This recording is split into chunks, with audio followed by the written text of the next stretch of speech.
did you start to turn the corner and maybe give Chris Greer the benefit of the doubt when the Dolphins were beating all of these schmenk teams? If you looked at the list of quarterbacks that they defeated during that stretch, it was all backups. Yes. It was guys that hadn't even made the practice squad in the preseason that got re-signed. Yep. I think even some of these guys might have played for the Heat.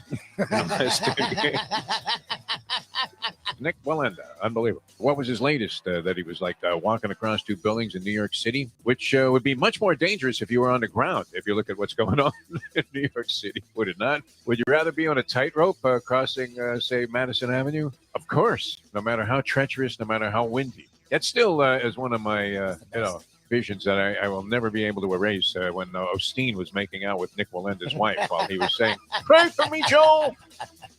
And he's sitting on the side of the canyon there going, "I don't think you're going to make it back, Nick. You know, the Lord has chosen a path for you, and it's not necessarily a favorable one right now in terms of crossing the canyon." The time. Wake up with Defo, joined by Lubie. Welcome to the Defo Show.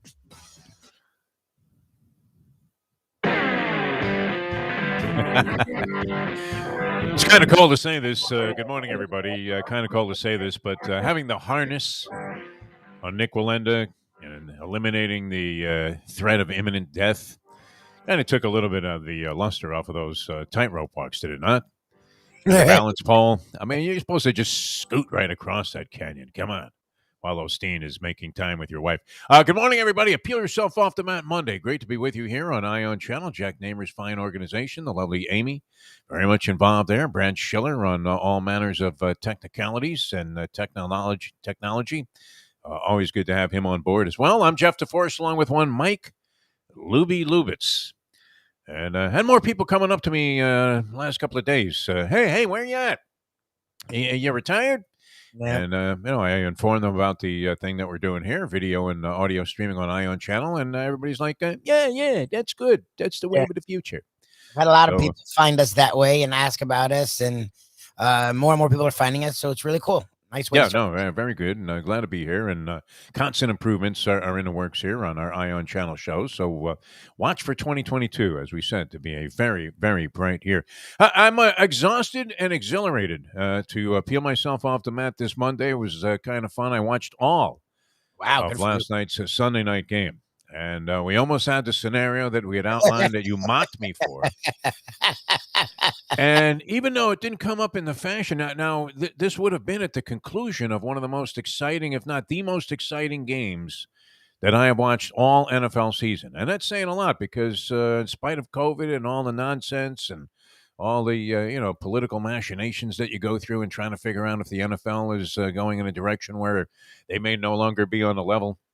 All of the conversations about what a Schmenk Goodell is and Antonio Brown and all of the misfits, they had, by and large, a very exciting season. It was very entertaining all the way around. Now, I balked at going to the Miami Dolphin game. Those tickets were put into use by other people, which was great, and they were very appreciative of that. And then in the first quarter, when I was watching a little bit of the game, I tuned in and I see that it was pouring rain, and I thought, man, am I glad that I didn't go. It's mostly Patriot fans. Patriot fans had infiltrated South Florida and had taken over all of the local restaurants, hotels, virtually everything was occupied over this weekend by New England Patriot fans. And yet, I would have to say, just judging by the crowd noise, Mike Lubitz, it seemed like it was fairly well balanced, if not favorable to the Miami Dolphins, who were getting raucous cheers for their effort to make it to 9-8 and beat the Patriots at the beginning of the season. And in the last game of the season, although the game was not of immense significance, I don't think, to the New England Patriots, could they have really gained anything? It could have been a 5 seed, and they could have played the Bengals as opposed to the Bills, which I'd rather play a young Bengals team as opposed to a Bills team who's supposed to be contending for Super Bowls. But other than that, not really. It was more about health for them. Yeah, I can't imagine that you'd be out there in the field going, man, you know what? We really got to put some extra effort in here in the fourth quarter because I'd much rather play the Bengals than the Bills. That's not occurring to you while you're playing that ball game. And they'd already clinched a playoff spot, and they got behind pick 6 early in the ball game after the Dolphins opened up with a scoring drive. And all of a sudden, before you blinked an eye, it was 14-0 Miami. And essentially, they used the jab to keep the Patriots at bay the rest of the way, and ended up winning the ball game by a handy margin there. They got a late touchdown, did they not, on a defensive score? And so they ended up winning that ball game 33-24 over the New England Patriots. Beat the Patriots twice in the same season that they failed to make the playoffs and failed to raise much of a gallop there in the AFC East. So the Bills win the division. Tennessee ends up getting the number 1 seed overall, which came as, I would think, somewhat of a surprise. Weren't they, a forgotten team after Henry went out and they lost a couple of games, and everybody was kind of proliferating your theory that, what is Ryan Tannehill without that running game? He ain't much of a cornerback. And then he more than redeemed himself, and they found this other guy, backup, who runs like he's Jim Brown. Dante Foreman. And they continue to win games at the end of the season. Ended up hanging on desperately, right, against the Houston Texans, the lowly Texans. A lot of teams that had nothing going this season put on brilliant performances yesterday. You were like right on so many. You threw out a bunch of weird shit, and people all week were like, "What are you talking about?" Laughing at me. And all of it happened. Don't go against the guru here. No, I don't claim to be any kind of guru. For God's sake, I can't pick a horse. I am sort of just, sitting there with my finger in a certain wide appendage. Orifices.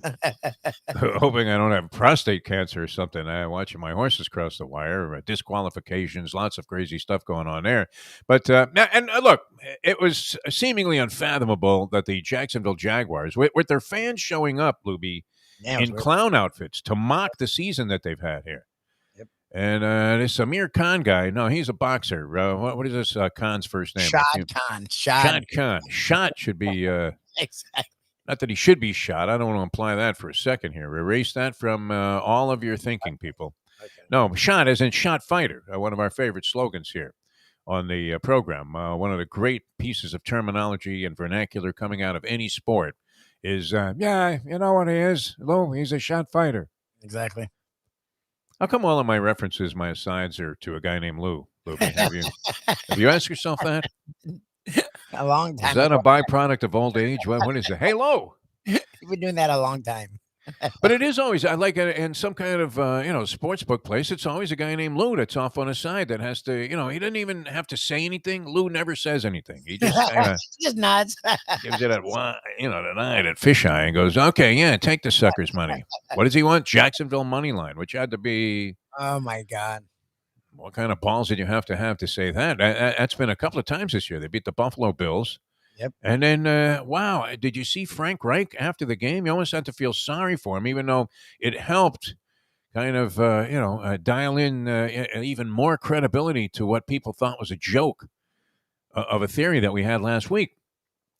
And it came into play, as I said, it came into play at the very end of one of the most exciting games you'll ever watch, Raiders-Chargers last night. It was great under the circumstances, because if the two teams end up in a tie after Jacksonville beat Indianapolis and knocked them out of the playoffs earlier in the day, then both of those teams made the playoffs. They didn't have to worry about it. Didn't have to, go out there and win one for the Gipper, any of that sort of stuff. They just had to end up in a tie.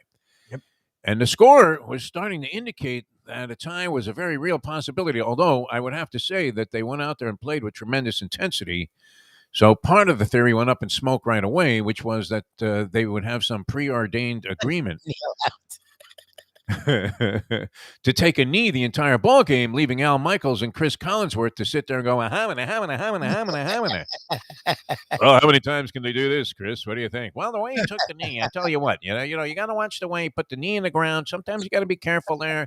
You don't want to turn the ball over in this situation, because that would be an embarrassment. And there's a good chance, with everybody just piled in there, that if the ball is recovered and picked up on the run, that's going for a touchdown. It's going back the other way. Okay, Chris. Breaking the kneels. That would be great. They break down the kneel downs.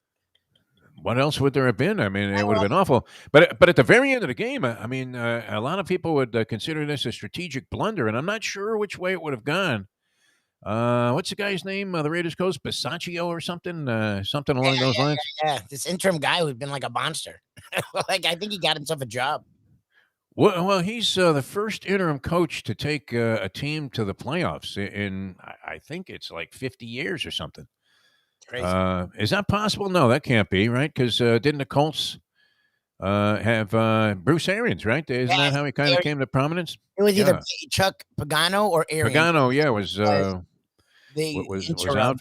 Yeah. and they had a really good year. I don't know if they made the playoffs or they were in contention. That's actually Maybe they fell short. I don't know. I thought I saw something or any number of graphics that popped up showing that this hadn't happened in a long, long time. yeah, it's been a while. Yeah, Like 50 years of NFL football, which is surprising because we do see coaching changes and sometimes they prove to be inspirational. As obviously, finally, it kicked in that Urban Meyer was no longer coaching the Jacksonville Jaguars, and they who look like had their share of good fortune in that game. Also, I mean, it had some really lucky plays that went for scores. But wow, did you see Frank Reich after the game? I remember when I used to play tennis up at Broken Sound there with the lovely and talented Leslie Visser. And you would have to drive by this little canal there that was off the golf course. And every now and then you'd see like a body floating face down in the canal. There's nothing funny about this. I got to get into this whole Deadpool thing too. My God. People are checking out right and left, including guys that we knew a little bit anyway. This Bob Saget was a delight when he came to the studio. I remember thinking, wow, what a great guy. Great. After he left, remember he sat in with us for like an hour one day. He didn't want to go. We had him on a few times. And he was always not only. I don't usually use this to describe a grown adult, but he was sweet. He was nice kind. Guy, yeah. And he was also hilarious. Like he was really fun, man. We had a really good time with him a few times. I respect this a lot about people with talent that just continue to work. Well, now in our case, it's not necessarily a necessity out of love and passion for the job. It's absolute necessity. There's no question. And we can't do anything else at this point. Could you? Could you take a real job, Lubie? I mean, my God. October, I've thought about it, and it made me want to lay face down in a river. I mean, look, very lucky. I will never, ever, disregard the idea that how fortunate. It doesn't matter how broke you end up or, how busted up mentally you are after being in this business for 50 years. What a pleasure compared to, schlepping off to some job and having to be like at some desk all day at the beck and call of somebody else who you don't have tremendous respect for. And at the same time, you need the paycheck, so you better just shut up and listen. I give people who do that a lot of credit, yes. No, this is an awful lot of fun. But, and part of the fun is to speculate on the absurd and maybe see it come to fruition, which is where I'm going with this whole strategic thing. Because at the end of this game, so Justin Herbert, by the way, Lubie, I'm sorry. You can sit there and cry and fetch and make excuses. Tua doesn't need your sympathy. He may need to go to another team to prove that he's as good as you think that he's capable of being as a pro. And, look, far be it from me. I am not rooting against Tua Tagovailoa. He's a sweetheart of a guy, so he seems to be, much like you said about Bob Saget, and, says all and does all the right things. I don't know. How can you not be rooting for the guy to, have some success, right? Even if you hate the Miami Dolphins and you just want to constantly deride their decision-making, which has been abysmal at best. Over the last 20 years. And here they are again after the tank job. I mean, we're all applauding. Yeah, nice gun. And you have to give any team credit that was in, just at the bottom of the heap, a laughing stock, a punchline of virtually every joke. Stephen Colbert comes on, makes a joke. What is it about? It's not as bad as the Dolphins. That's what 1-7 will do for you at the beginning of the season with losses. I mean, that loss in London to the Jacksonville Jaguars, my God, what a disgrace. Speaking of the Jaguars, again, rearing their ugly head. I mean, their 3 losses just stunned. I mean, the wins just stunned people, right? I mean, they beat the Dolphins. They beat the Buffalo Bills in a game where the Bills inexplicably, you think there should have been an investigation into that game? What do you think? That's weird. And the Bills were playing really well at the time, too. Playing great. It was out of on the way to the Super Bowl, which they may still well be. So you think they took a dive there to get a title shot? What do you think? I mean, are we looking at the Raging Bull, Jake LaMotta, in that ball game? Very curious, my friend. What a dump they took. But anyway, so this game actually ends up boiling down to a point where there's serious consideration. You don't know. I mean, you had the Raiders, the Las Vegas Raiders, at about the 50-yard line. Let me check this out. Okay. About 2 minutes to go in the overtime period. Okay. And they had just kind of miraculously worked the ball up the field into a contending spot to possibly kick a field goal. And the question was, is it worth the risk of putting a ball launching a field goal kick that could get blocked, taken back for a score? Is it worth the risk of being knocked out of the playoffs? A guy fumbles, goes back for a touchdown, you're out. Nope. Right? So do they need to run plays? Now, they've run a couple of, kind of very safe, conservative plays right up the middle, and they're faced with like a 3rd and 8 or whatever. And it looks like they're going to let the clock run out.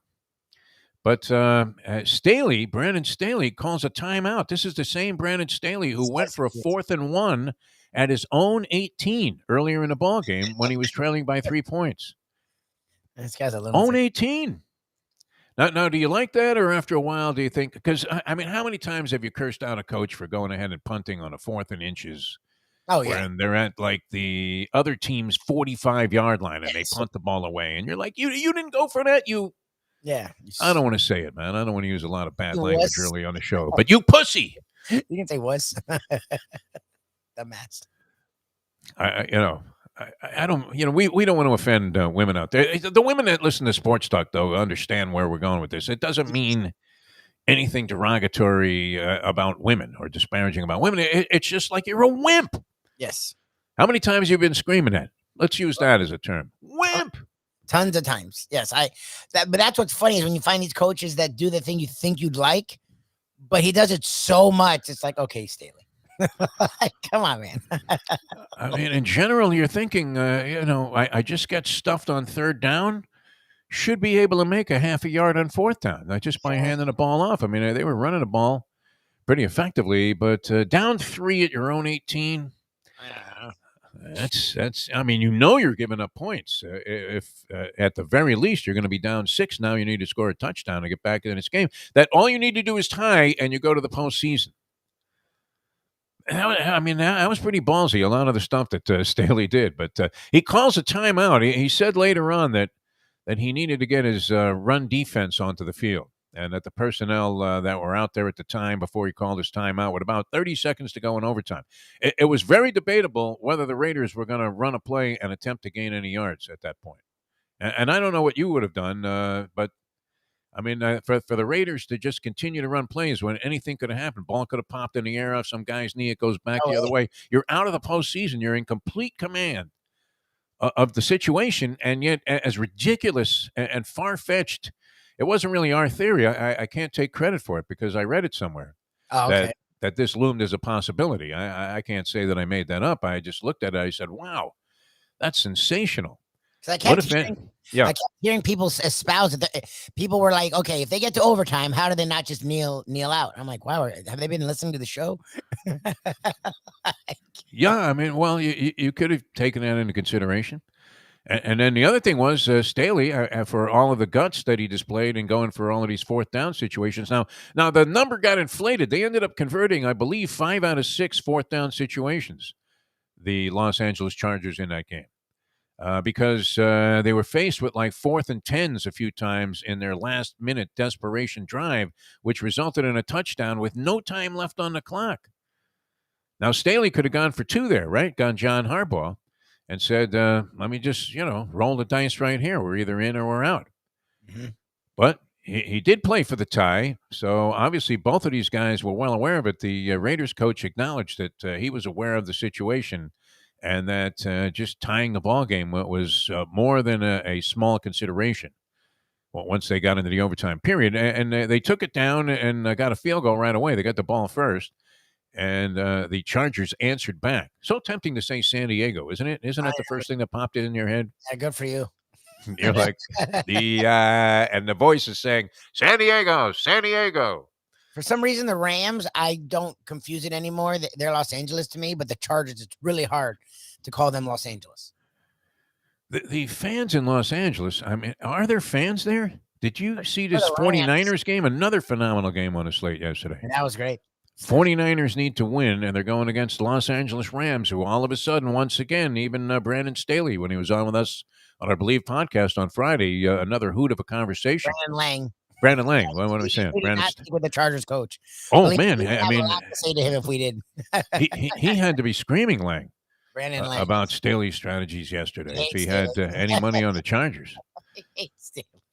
Although the Chargers, for the most part, were getting outplayed in that game by the Raiders, who put up a monster effort. And whatever it was that this coach is trying to sell them, they're buying it right now. And that was great. I mean, with the John Madden thing, you had to think that there was a certain serendipity hovering over the stadium, no? Raiders fighting back from immense adversity. I mean, and really ugly incidents, right? You had Gruden disgrace himself. This thing with Ruggs killing a woman while driving 150 miles an hour Oh my God. somewhere off the Vegas Strip. Intoxicated beyond belief, and you think, and then they had another guy just get like a DUI, and all this while having to look at an owner that looks like Buster Brown. Exactly. Rich Bisaccia is his name. Rich Bisaccia. Bisaccia. Now, what was his background? Did he come around like Tony Sperano, where they just He's been around all of a a sudden out of long nowhere time. they said, "Hey, you're our head coach"? I think he's been around a while. Bisaccia. Yeah, he looks like an old salty dog, doesn't he? Dude, yeah. He's in his Speak- 20th season as an NFL special teams coach. I mean, he's like screams. He's been around a long time, and he was with Gruden all the way back with the Bucks in 2002. He has kind of that Joe Avizano look. Remember Yes. Joe Avizano, the Dallas Cowboys special teams coach, who looked like a maniac on the sidelines, and you're thinking, who is this clown? And then they would identify him. Looked like a guy that snuck by security and got out there. He's a native of Yonkers, New York. So, I mean, that says that the guy just has that look. Bisaccia? Yeah. Old school Oh, New York. okay. Well, then that makes all perfect sense. Because whatever it is that he's telling these guys, they have bought into it. And now move on to the next round, or the first round of the playoffs, which has been expanded this year. And you now have a Monday night playoff game, wild card playoff game, an extra wild card game. It used to be, it was always among my favorite weekends in all of sport, right? The wild card weekend. Yep. Where you had double headers on Saturday and Sunday. Yep. Of playoff football. And now you have 6 games on tap in the first wild card weekend, and 2 teams getting buys, and that turned out to be Tennessee and Green Bay, who lost to Detroit. Yeah, Wild stuff happening yesterday in the National Football League. The San Francisco-LA game, the Rams are winning 17-0. The 49ers salvaged like a desperation field goal to get the ball back with like 33 seconds to go in the half, and they managed to grind it out for a field goal. And you're thinking, that could be significant later on.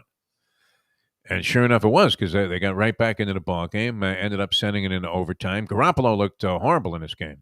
To me, I mean, he had tremendous stats, I guess. But, wow, I mean, whatever was wrong with his thumb seemed to be clearly giving him problems. Yeah. He couldn't take snaps from under center. I guess his thumb was that bad. You were hearing Christopher Cross every time he dropped back to pass. Sailing, gonna sail this one right over the middle into triple coverage. Sailing it right over guys' heads. My God.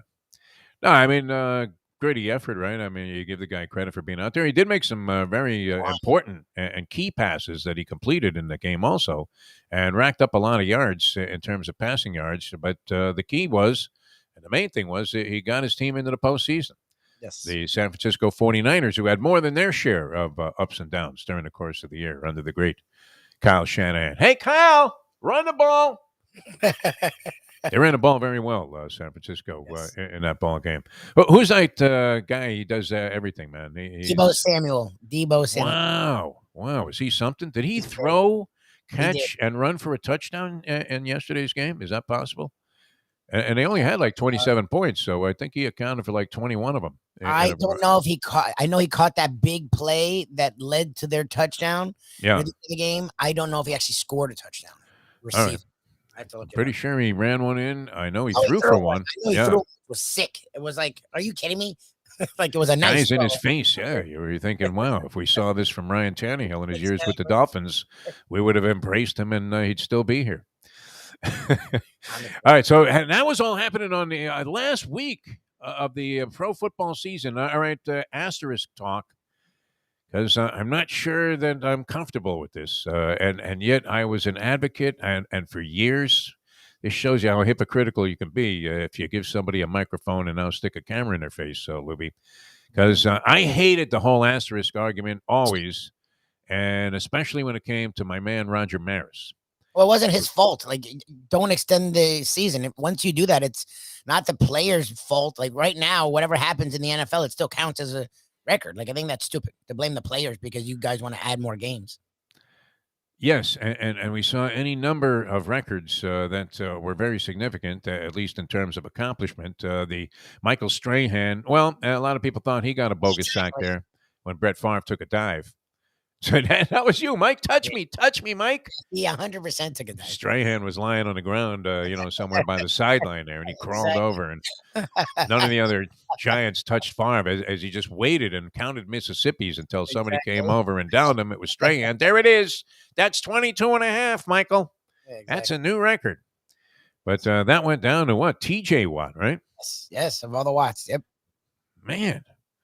TJ Watt, 22.5 sacks. So he gets on the record books. And you had Jalen Waddle snap a rookie record also that was established by a guy who became a bit of a friend of the show, Anquan Bolden. He's been on a few times. Still, I believe Jersey Kyle is waiting for a piece of that. Oh, Jesus, really? 1800 that he won. That was like from Scotty the Bookie. 2009, 2010. Yeah, guy's getting enshrined into the Hall of Fame after sitting out 5 years. He still hasn't got paid yet. Anquan Bolden scored the first touchdown. Yes, in a Super Bowl many years ago. Who was he with then? The Ravens, when he was with the Cardinals. I think that was when was that the Ravens versus the Niners. It might have been he was in the Super Bowl with the Ravens versus the Niners, and he was also in the Super Bowl before that with the Cardinals versus Steelers. So I don't know which Super Bowl. Yeah. So anyway, he scores the first touchdown, and Scotty wasn't expecting booking a prop bet. You don't want to do it against Jersey Kyle. He's really good. He hit some ridiculous ticket at the track on Saturday. He was doing okay, up and down, up and down. Next thing you know, he wheels a horse that pays $50. Wheels means he has him in exactas with everybody, and in daily doubles with everybody. All right, are you following this? Yeah. In a 3-horse photo, of the narrowest of margins for second place, his horse won by like a head. Okay, so he's got the win. Now he's got whatever exacta for $3. He's got the dollar exacta 3 times. Okay. And sure enough, a 60-1 shot prevails over the other 2 horses that were in the photo. And his return on that was about $2,300. Nice, good for him. And then he has a daily double automatically. He gets, the favorite didn't win the race, of course, because it was Jersey Kyle. And he picks up like another dime. It was amazing. So, yeah, you wouldn't want to go against Jersey Kyle, any kind of prop bet. All right, where are you? We've had so many opinions, and John Kajemi is going to join us later on. We love John. Little Dateline Dolphins. Postscript on the Dolphin season. I don't know how much detail we need to get into in that game. I guess the questions remain the same, do they not? The song remains the same. Yep. Do we have a franchise quarterback? What about the offensive line? Yep. Is this defense really any good? Yep. How can we do this without any marquee stars? Yep. Can we find any wide receivers who can stay on the field and actually catch the ball besides Waddle? Yep. It's like a season happened and nothing changed. These are in-draft analysis, people. If you wanted to come to like a veritable Mel Kiper when it comes to this stuff, you came to the right place here, Lubie and me. It's funny, all over it. Whole season, and we have the exact same. Look, and I like Tua, and I defend him, but I don't know what the hell Tua is.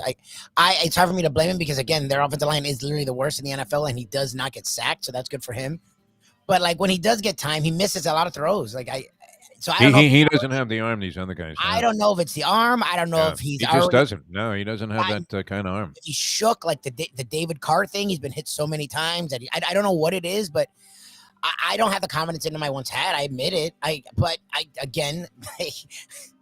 Greer's been there 5 years. He's put a lot into the offense, and outside of Waddle, I don't trust anyone on that offense.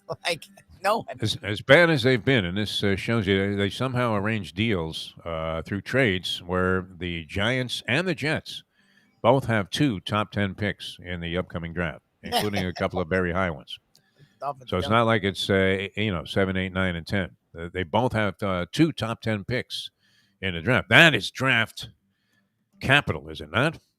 Now, what they do with that, they're already calling for, they're giving Salah and Wilson 1 more year to prove themselves. That was the headline today in the paper. They got 1 more year, and that's it.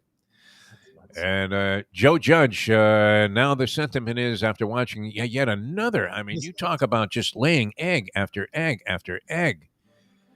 Even Jacksonville got inspired, right? Detroit, as bad as they were from a one-loss standpoint all year long, I mean, at least they were always in there fighting, right? Yep.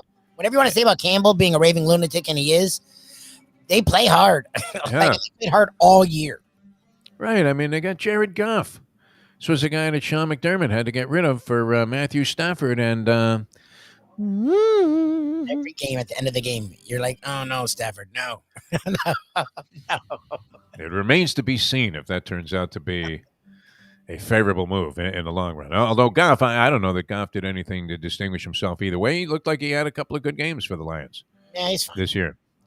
Injured again during part of the season. Stafford, he hangs in there. He's second only in cockroach nature Yeah, to Ben Roethlisberger in terms of durability. I mean that in the highest of praise. Yeah.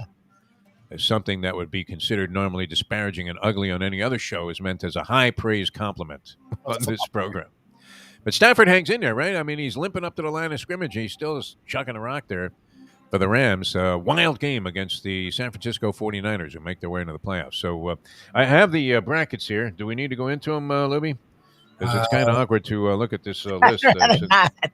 Over here, I could end up needing a chiropractor before. I don't need you to hurt yourself. It's okay. Jack! I mean, imagine your host ends up needing medical attention. Now, what does that do to the executives at the network? Sends them scrambling, going, hey, who hired this guy? It wasn't me. You'll be all right. Exactly. Don't do that. The Antonio Brown thing continues to be somewhat of a who can shame the other side more kind of clown show also, speaking of clown shows. As the latest is that his lawyers are contending that the Buccaneers deliberately scheduled a medical appointment to examine his ankle that he could not attend, that they knew he couldn't make, and now got rid of him on the basis that he refused the kind of medical attention. There's something up there, is there not, Lubie? Yeah, there's a lot going on there. That's weird. That whole thing's weird. When you're covering up after the fact, like the Buccaneers seem to be, is there not like a curiosity note there that why are they scrambling like this to protect their ass? If Antonio Brown indeed was not injured going into that ball game, and if he was, what was he doing in the game? The whole thing's weird. And he was on some podcast, and he supposedly is back because of Brady, and he was like questioning Brady. Oh, He's he like, denounced Brady. Yeah. No, the guy is certifiably Brady's your not- dude. Yeah. You know, you would think, look at the way he treats Gronk and this and that. And then he was saying some shit. It's like, who's the best guy on the team? And I was like, Mike Evans. Like, no one in the room wanted to be honest with him and say, Mike Evans. Like, it's not you. Brady set records too. I mean, and I guess part of that was due to the fact that he had the extra game also. But the man is 44 years old. I mean, nice touchdowns. I was like, this is ridiculous. That's insane. I guess and I'm watching out of the corner of my eye here. A monitor. The Joker got his appeal held up.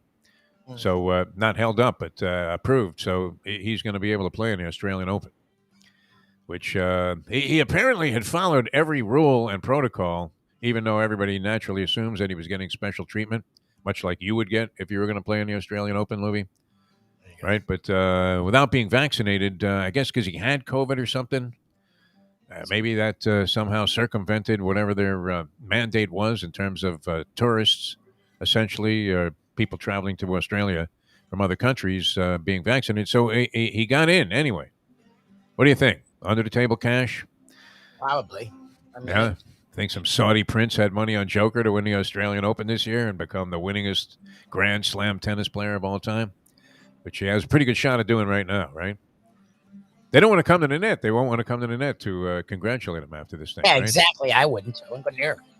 Listen, Novak, you may be able to blast that forehand by me all night long, but don't breathe on me. You bleeping prick. Unvaccinated. No, I mean, we don't want to be judgmental here on the show. By the way, I think I'm going to start wearing the fully vaccinated shirts here on the program until I sell the remaining 50 that I have in that box. Wear it every day. Just wear it every day. Maybe we'll find a new way of making money here, generating cash. Everybody will be happy about that here, including the people at Ion Channel. All right. Jeff Deforrest, Mike Lubie, Lubitz, John Conjemi is going to be brought to you by Jimmy Johnson's Big Chill. And we are making and planning final arrangements to get down there one weekend when the Jimmer is there Nice. And it may even be slightly after the football season just to Yeah, why wrap not? things up. But Perfect. it'll all be great. We can't wait to get down there and enjoy some of the weather at Jimmy Johnson's Big Chill. And, of course, the atmosphere, the food, and the ambiance is unparalleled when it comes to Keys lifestyle. John's going to join us in the 8 o'clock hour of the program. We'll dive into a lot of NFL stuff. We haven't even touched on the college football game except No, sir.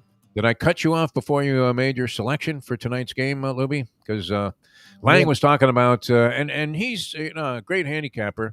Obviously, been doing it a long time. Had a movie based on his life and his early success and picking winners for people on these handicapping services, 2 for the money. And he's not afraid to go ahead and back a favorite also, though. He just tells us who he likes to win. He really liked Georgia in this game. Yes, he did. He was a big fan of the idea that Georgia was better than they were that last game, and they have more talent in this game. And they do. They're the better team than Alabama, but offensively, Alabama is very high-flying, and Georgia isn't. And we saw that in that last game. Don't bet against the devil, my friend. I wouldn't bet Do on this. not. Don't do it. Bet Don't on allow yourself to think it for a second. that. Jim Baker, disgraced. Yeah. Tammy Faye.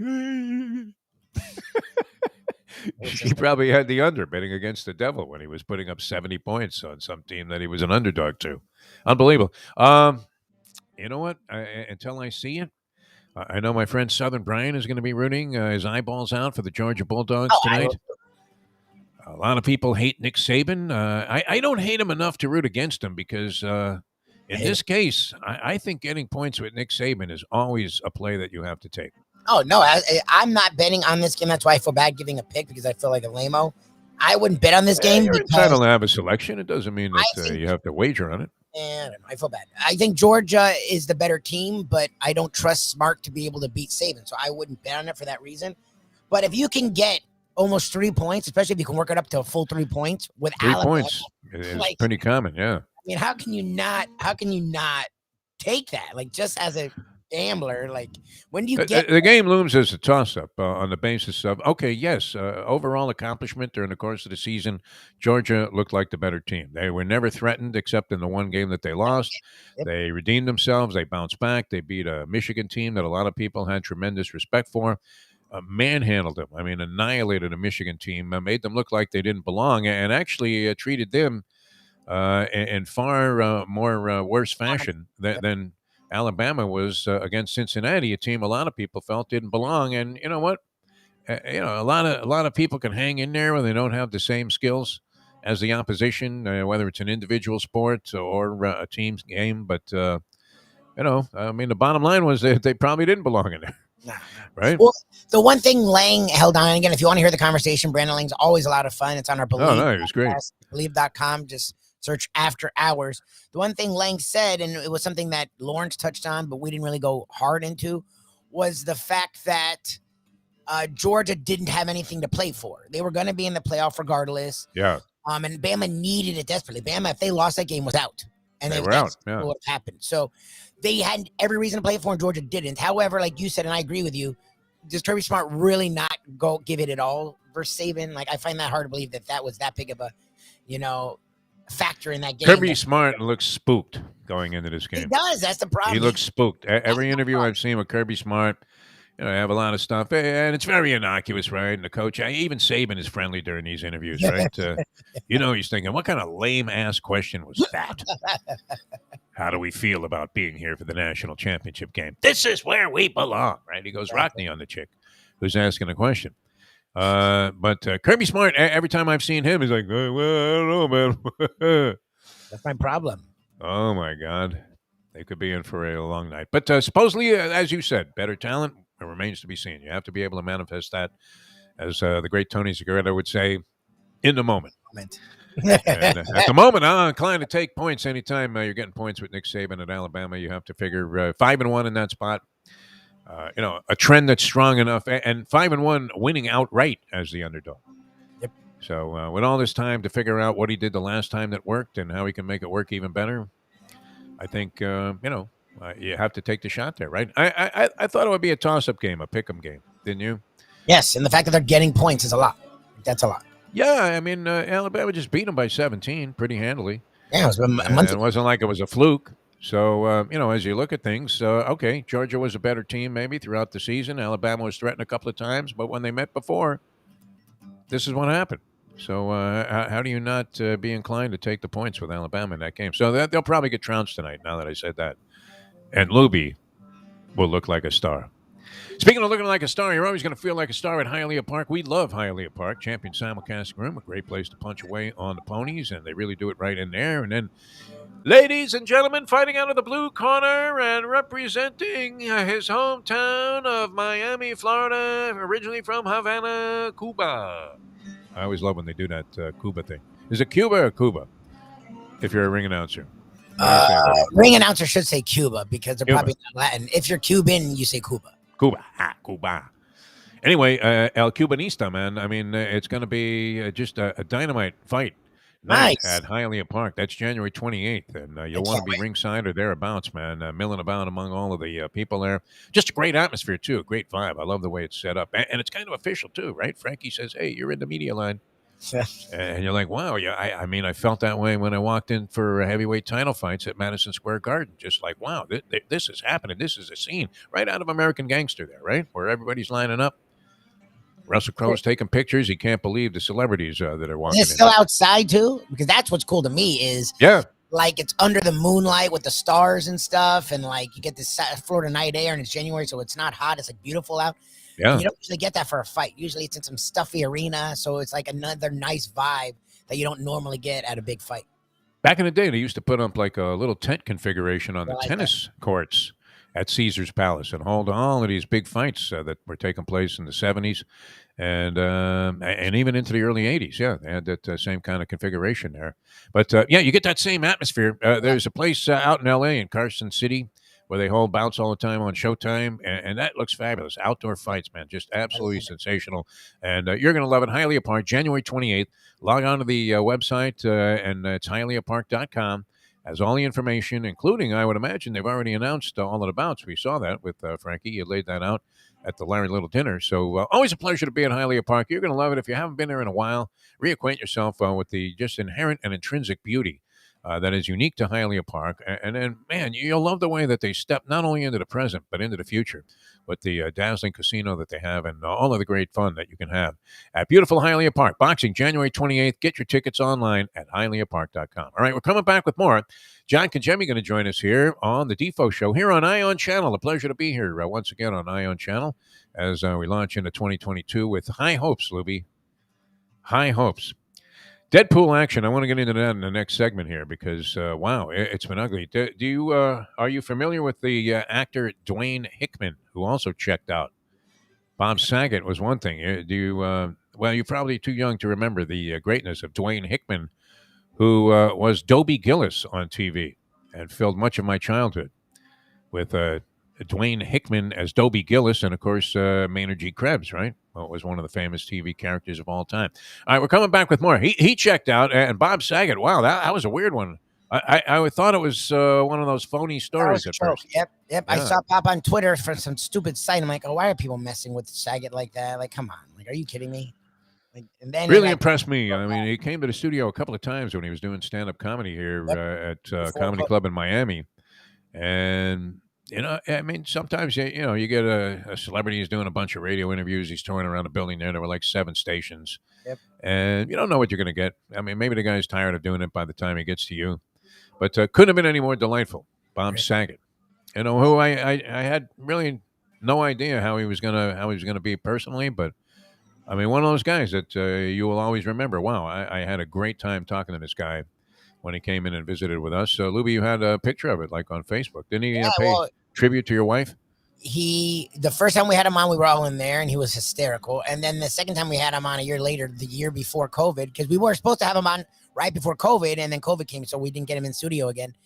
It was Valentine's, and Shirley was a huge Full House fan, so she wasn't able, but she had to work, so she couldn't come in, and he did like this whole message for Shirley, and he was hysterical. I saw it, yeah, no, very sincere, man, very good. Yeah, he talked to me about comedy clubs. He was friends with my buddy, the unknown comic, Murray Langston, and when he started talking about some of the things that used to go on out there in California at that time, when a lot of people were coming up, 65 years old, so he would have been, maybe performing at some of those shows.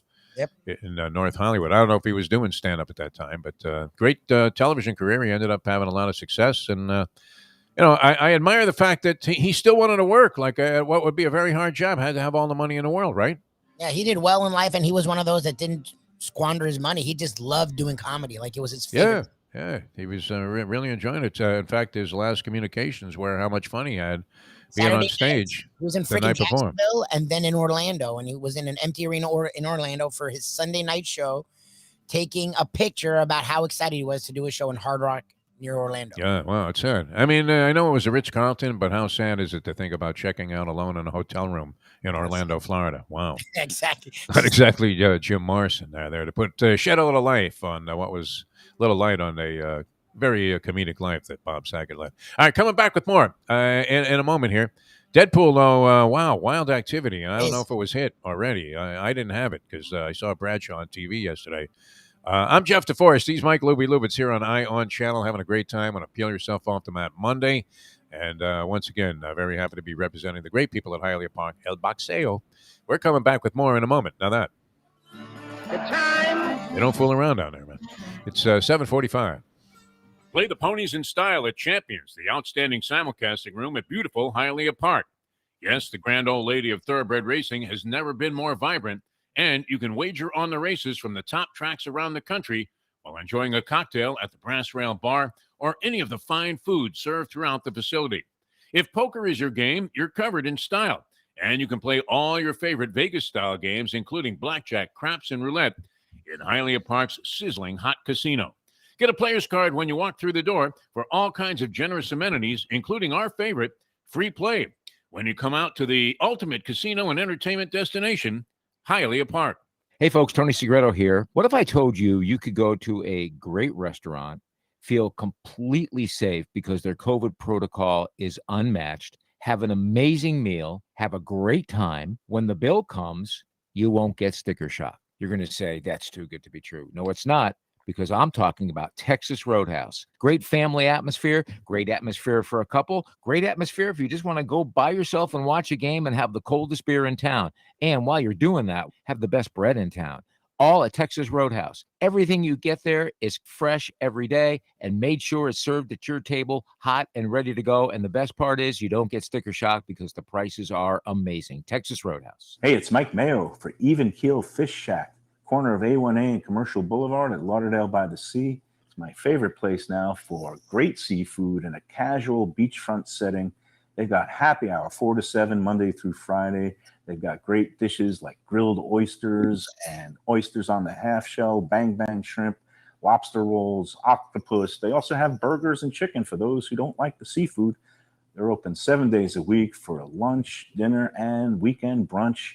Go to Even Keel Fish Shack. Go say hi to Dave and Brad and tell them the Gambling Gourmet sent you. Recently, we realized it's not just hurricane season that can hurt us. Any time of year, things can happen to your home or business. And the insurance company can be your friend, but they also can be your enemy. Horizon Public Adjusters, Justina Testa, are here for you to help this process go so much easier. Before you call the insurance company, call Horizon Public Adjusters and Justina Testa at 954-809-8752. Would you go into court without an attorney? So why would you go up against an insurance company without Horizon Public Adjusters and Justina Testa? 7 to 10 times more money recovered with a public adjuster than if you went on your own. If there's no recovery, there's no fee. Give them a call at 954-809-8752. Why go up against insurance companies alone when you can have Horizon Public Adjusters and Justina Testa on your side? Buy or lease a Taos and take it to the house at Deal Volkswagen. Anna and her team make your next VW purchase or lease so easy with new inventory rolling in daily and the biggest selection of certified pre-owned vehicles in the business. You can make your deal online at dealvolkswagen.com or visit the beautiful showroom in the classic location, 3601 Bird Road, right in the heart of the Gables. Or give Anna and the team at Deal a call at 305-448-DEEL.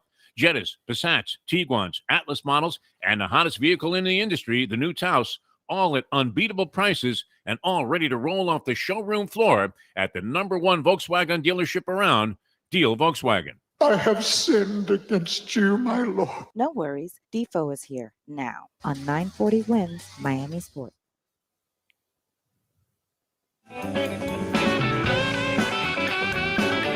Welcome back to the show, the Defo Show here. Peeling yourself off the mat Monday. I'm Jeff Deforrest, along with Mike Lubitz, and very happy to have you with us. In about 15 minutes, John Conjemi connects with us.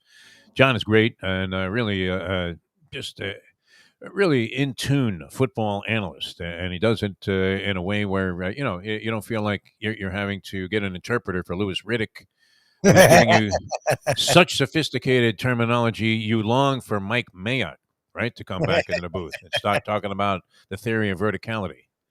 You're like, what? Did he jump up and make the catch? That's all we want to know. Anyway, yeah, that's getting a little Mushnick-esque. Phil Mushnick, by the way, of the New York Post, media critic and columnist, and he expresses all kinds of different opinions there in his column, and seems a little bitter. I mean, no. Have you read any Mushnick? I mean, usually finds something to just rail away on. And he was not a fan of John Madden for some reason. I wrote kind of an ugly postscript to John Madden's brilliant career. I don't think you know what? Don't let Leslie Visser know that article was out there in the New York Post. But he had his own rationale behind it, and even though it seemed to be marginal compared to the overall body of work of John Madden and the number of people that Madden just made happy, right, when they were watching a ball game, isn't that a part of it? Does anybody really do that for you now? That's on TV.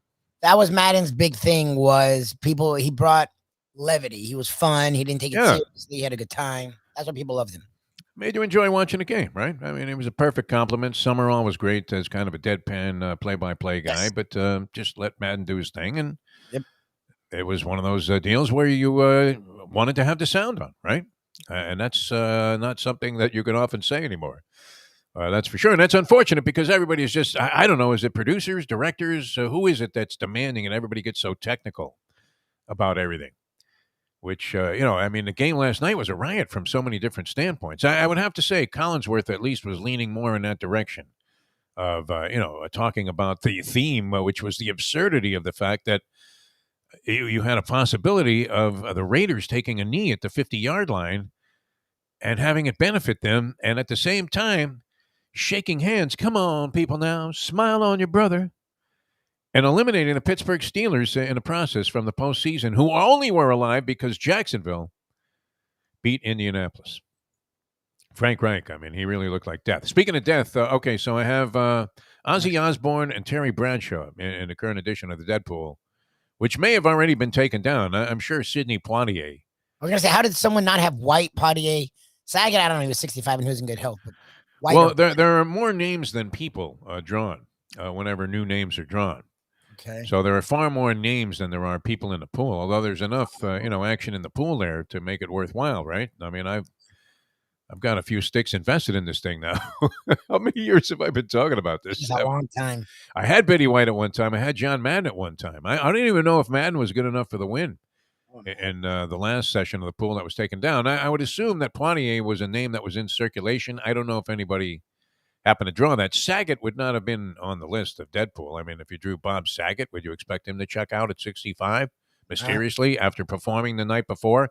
Doesn't do drugs. Didn't seem like a heavy drinker to me, if he drank at all. No. He was clean. He lived a really clean life. He had a younger wife. He had grown kids. Like, he had a very...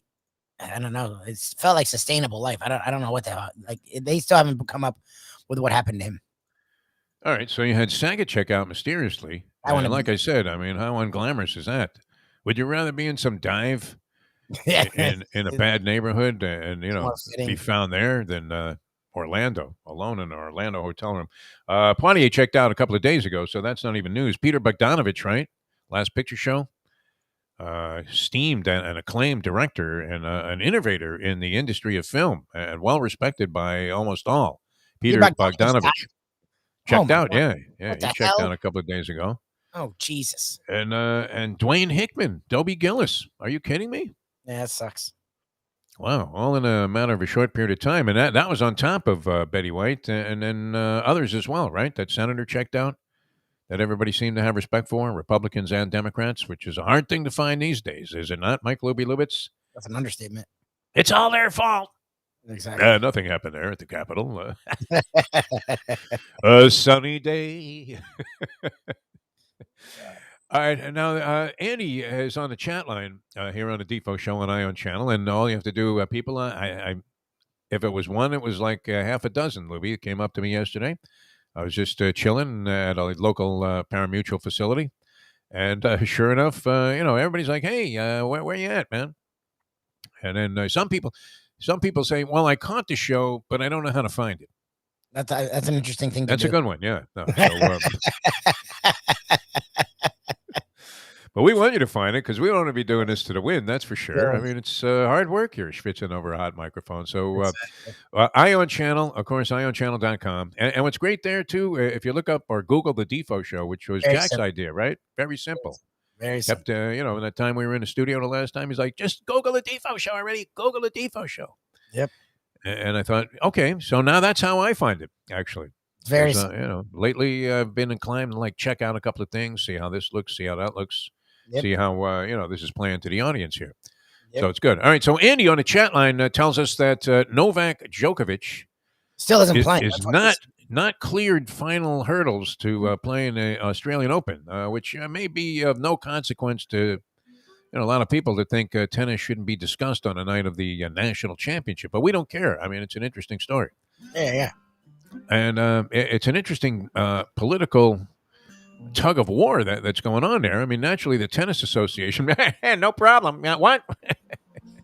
He's got an outbreak right now? Yeah, I mean, it wouldn't matter. I mean, the guy can have syphilis and they wouldn't care, right? Just bring your racket, Novi. Exactly.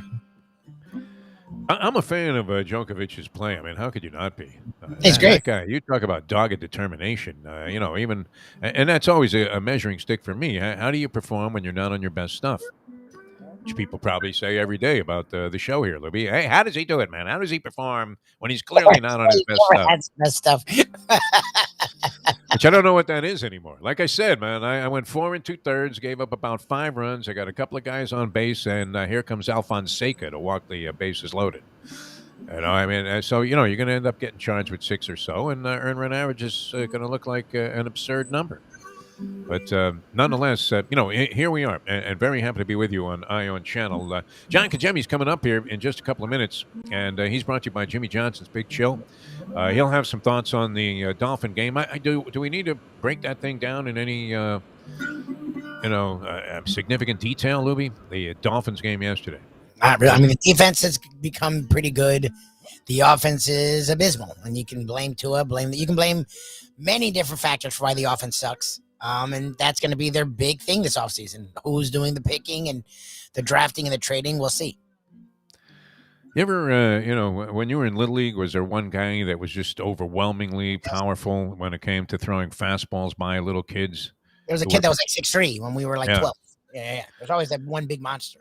There was a guy, from North Belmore named Ron Wick. I'll never forget facing Ron Wick in an all-star game. We used to guys putting it up there, at a reasonable speed. But, a lot of blooping stuff. And, you pretty much could pick your spot, find a fat kid in right field, and just whack a line drive at him, no matter what. And Ron Wick came in there, man, and he's throwing like the equivalent of 100-mile-an-hour fastballs. And you're just absolutely overwhelmed. And you're thinking, wow, that guy's got a big arm, huh? And that was when I was watching. I'm watching Herbert last night. This guy's got a giant arm, Lubie. Yeah, he's a talent. I mean, physically, he's as gifted as anyone in the league. And two is playing darts. Okay, it's just different. They're different quarterbacks. 100%. His scrambling isn't effective enough in the pros to make him a huge factor either running the ball, and he's not big enough to sustain the kind of beating he would take if he was running the ball like Josh Allen. It remains to be seen what happens to that guy. Although, they said this about quarterbacks, many, many times, right? Russell Wilson, well, if he plays like that, he ain't going to last long in this league. Well, Wilson's always been smart at and been able to avoid hits. That's the thing. So yeah, well, that's his baseball instincts, right? Wasn't he going to play for the A's? Slides into second base with a stand-up double, the old Jerry Coleman thing. All right, many things happening, and, I was kind of saving this. I guess it's best that we save this for John Kajemi, the official analysis that we're going to offer up on the show here of the college football championship game. I'm going by the most simplest, basest theory that you could possibly have. Don't bet against the devil. Always take the points with Nick Saban if you're betting, and it's rare that you're going to find yourself in this situation, right? Yep.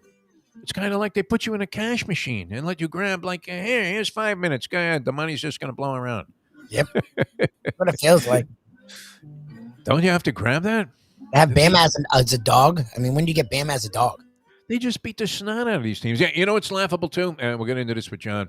But both of the coaches, Kirby Smart and Nick Saban, saying, well, you know, this name, image, and likeness thing, it's going to favor the big boys. That's not good for the game.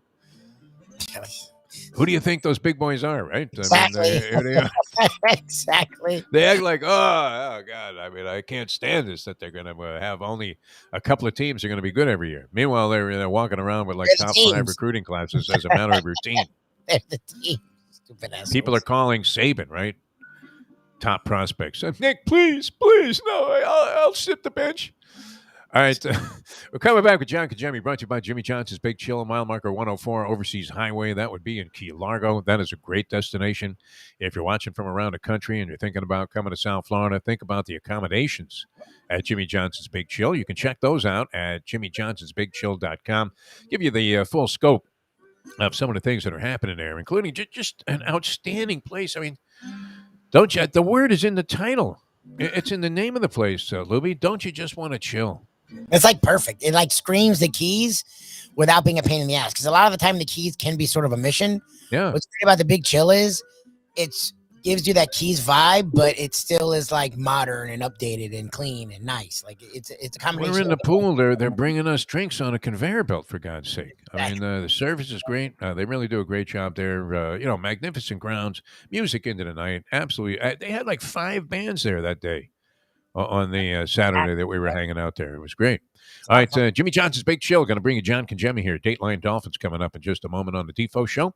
Here on ION Channel. Google the Defo Show. It's easy to find. And we're also streaming on audio channels as well as, what do you think? I mean, are you digging the new spot here, Mike Lubitz? I think it's working out better.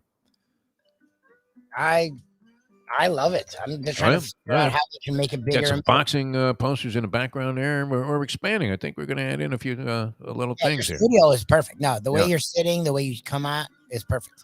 There you go. There you have it. As Gordon Soley would say. All right, back with John Kajemi, brought to you by Jimmy Johnson's Big Chill here on the Defo Show in a moment. Now that. The time. It is 8 o'clock. Hey there, it's Mike Mayo. Do you like steaks? Do you like seafood? You like classic old Florida charm? You could get that all and more at Tropical Acres Steakhouse and Butcher Shop. It's at 2500 Griffin Road in Dania, just west of 95. The Studiali family, they've been running the place a long time. It's been there more than 70 years. And it is now a place you can get early bird specials along with steaks to take home and throw on the grill yourself at the Butcher Shop. That's open 10 a.m. to 10 p.m. every day. It's open for dinner every night starting at 4:30, but they are closed on Sundays. Go to Tropical Acres. It's a place to go for a great meal, great people, good value. Tropical Acres. The championship meet is right around the corner at Gulfstream Park. The only place for live racing, Gulfstream's action has never been hotter. Whether it's on the track, in the casino, or part of the dining and entertainment offered at the Village of Gulfstream Park. Currently running Thursday through Sunday, Gulfstream's racing package is the best in the country, with all the top horses and people in the game pointing towards another tremendous winter season. Check out the remodeled first floor casino, open 7 days and nights a week, along with the many special events and concerts happening at Gulfstream Park. You can place your wagers from anywhere at firstbet.com. Check the calendar of events at gulfstreampark.com. These days, we're all looking for comfort anywhere we can find it. Thank goodness for Landlubbers Raw Bar and Grill in the Plantation location, because they are making sure you are as comfortable as possible. First of all, they're not only open for delivery and pickup. All you have to do is go to landlubbersbarandgrill.com for both pickup and free delivery. Their hours have changed a little bit. Monday through Thursday from 3:30 to 10. And Friday, Saturday, and Sunday from 11:30 to 10. You're going to have the best wings in the world. You're going to have a great burger. You're going to have their amazing soups. Again, Landlubbers, Raw Bar and Grill. It's nice and easy. Just go to landlubbersbarandgrill.com for both your pickup and free delivery. thank goodness for landlubbers for making you always feel right at home. Since day one of Old School, we've had Catholic Health Services be part of our family. They are recognized as the quintessential rehab facility in the Southeast for strokes, but it goes well beyond strokes because Catholic Health Services is in the community of South Florida to help the community stay healthy. And if they're not healthy, get them healthy and get them back on their feet quicker than they could have ever expected. They do it every single day. It's step and repeat 24/7. Catholic Health Services. Buy or lease a house and take it to the house at Deal Volkswagen. Anna and her team make your next VW purchase or lease so easy with new inventory rolling in daily and the biggest selection of certified pre-owned vehicles in the business. You can make your deal online at dealvolkswagen.com or visit the beautiful showroom in the classic location, 3601 Bird Road, right in the heart of the Gables. Or give Anna and the team at Deal a call at 305-448-DEEL. Jettas, Passats, Tiguans, Atlas models, and the hottest vehicle in the industry, the new Taos, all at unbeatable prices and all ready to roll off the showroom floor at the #1 Volkswagen dealership around, Deal Volkswagen.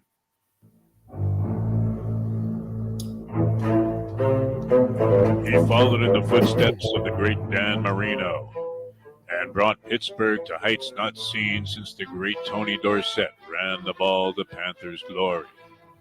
He made the CFL fans forget about Flutie and Theismann and Warren Moon. As a football analyst, he's been compared with D-Row and Madden. And even more importantly, he survived the Joe Philbin era as a member of the broadcast team, the Finsiders. We welcome to the program the great John Congemi. Made a dynamite debut, as alluded to in the opening there, and came right back with a strong follow-up. And every Monday, 9 o'clock, we go Dateline Dolphins with John Congemi. Jonathan, how are you, my friend? I am doing terrific, Defo. I think the most impressive thing about that open was me surviving the Philbin era. I thought that was The only way to get your morning started is with Defo, joined by Lubie, right here on the Defo Show. That comeback always still strikes me. Phil here. Are we back there again? Welcome back to the show.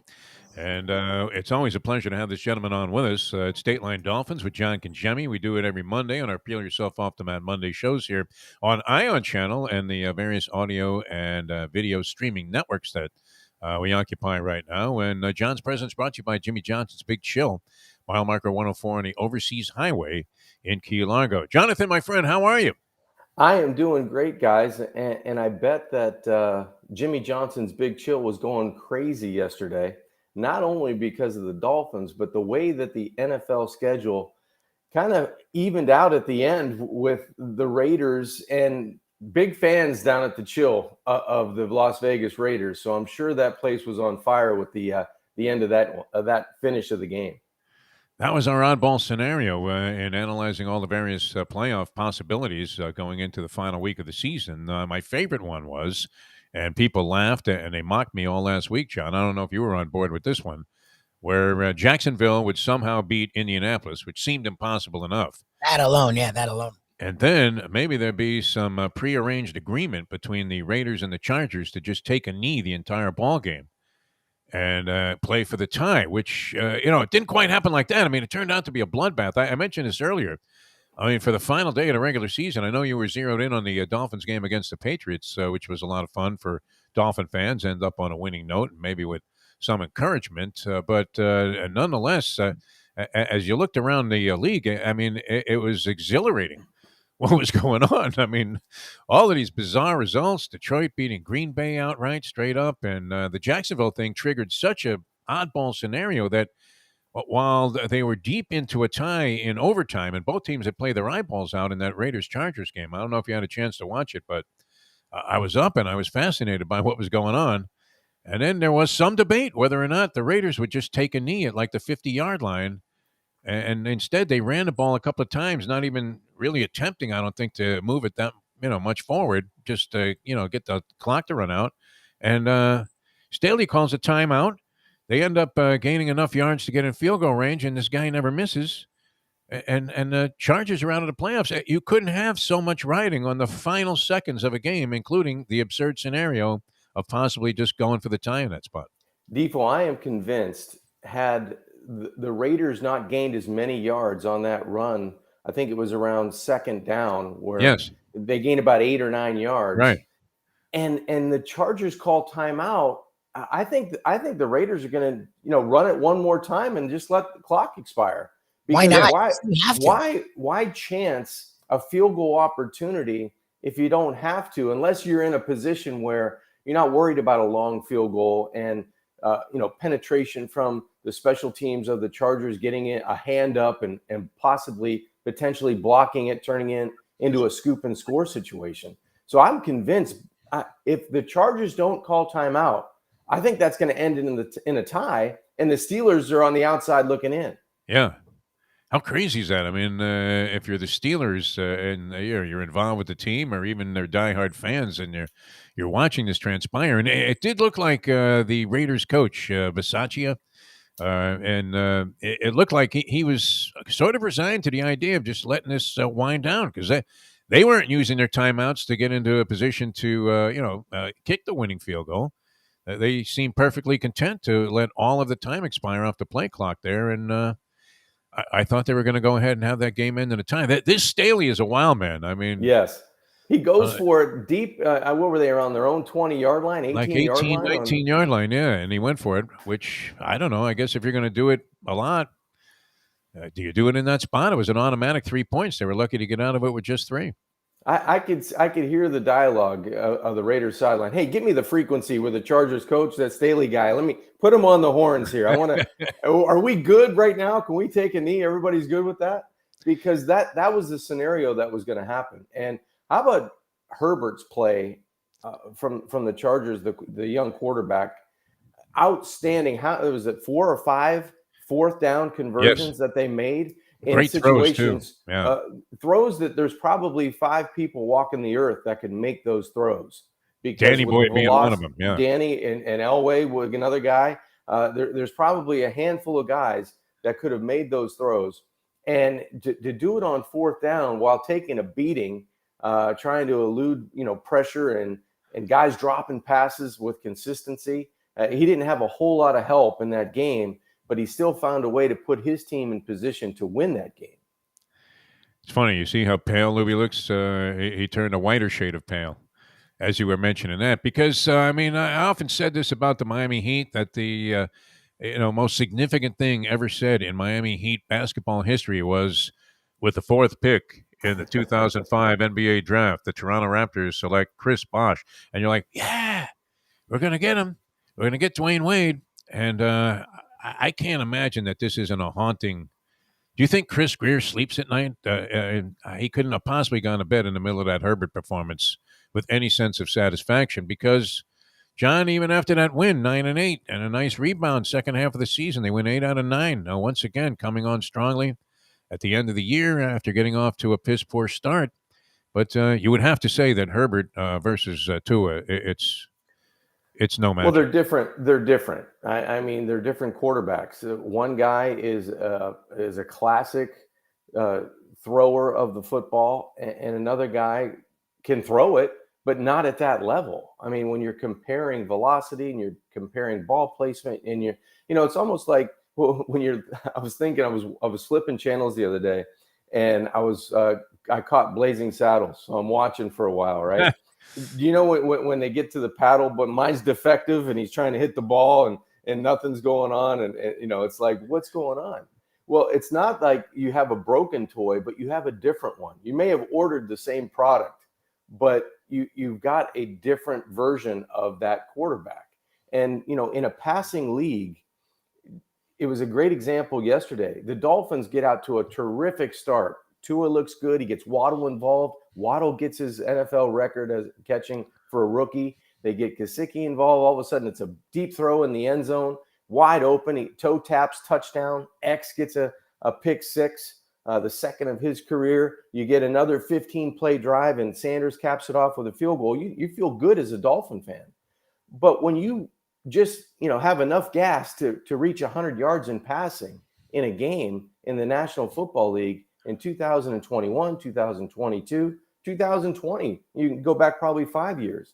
That's not a recipe for consistent success or easy victories when you're relying on the other side of the football or your running game, which hasn't been there in years. Thank goodness for Duke Johnson and Lindsey coming on the roster, because they give you some kind of a 1-2 punch where you feel like now Gaskin fits a third down role.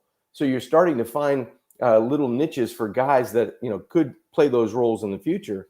But to my larger point, you can't win consistently if you can't throw the football with ease. And that's what the NFL allows you to do. And you see some teams that do it with a little bit more ease than others.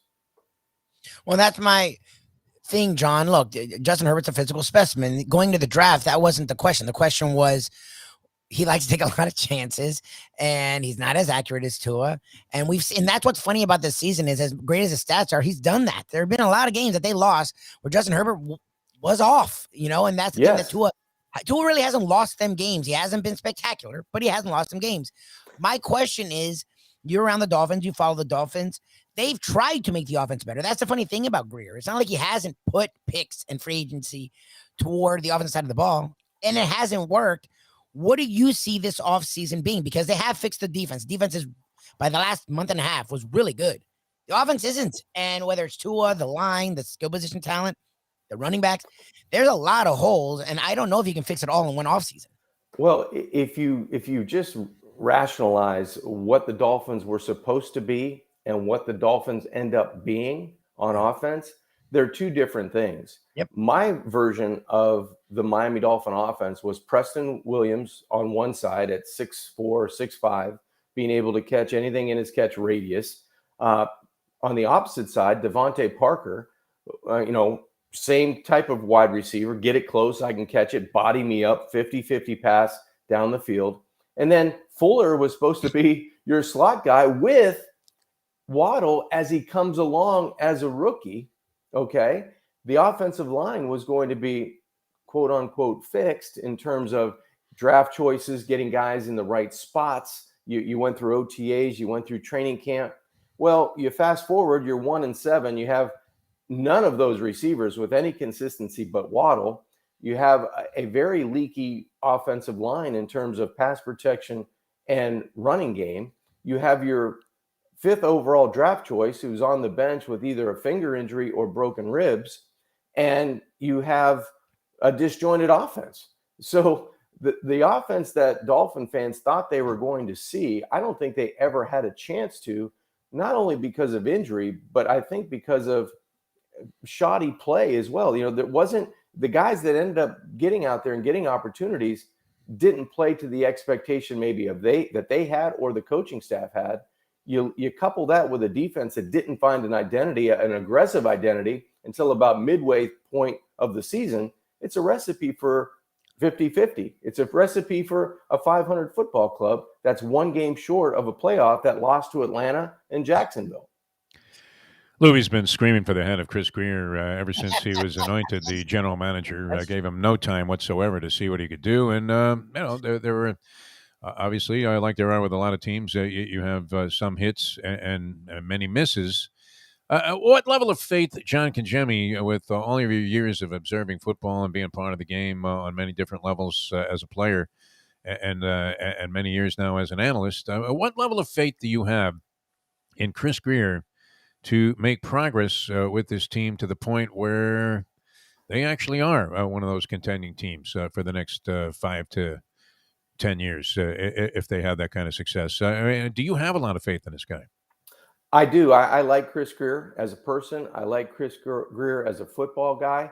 I just don't think things have worked out in his favor. When everybody, drafts offensive linemen, they just seem like they work out for everybody else but the Miami Dolphins.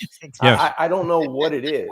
And it's not like these guys are bad players. You get Robert Hunt, a guy that really nobody knows, and all of a sudden you start talking to other people around the league at the Senior Bowl. You talk to them, at NFL meetings. Hey, we were going to take Hunt. You guys were lucky you got Hunt.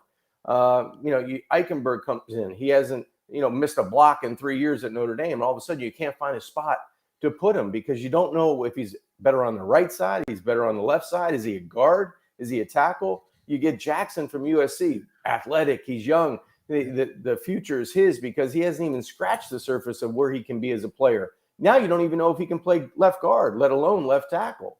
So you have some question marks now. Is that on the general manager, or is that on the guys not being able to fulfill their potential, or is that on the coach that's coaching them getting the position of offensive line? Because there's been a lot of flux on that position. You've had probably 3 or 4 offensive line coaches since, this new regime has come in to take over. So there's a lot of finger pointing, but I think ultimately it comes down to players being able to play to their expectation. And I don't know if it's the guy picking them. I don't know if it's the guy coaching them. I think sometimes you have to point thumbs instead of, pointing at everybody else.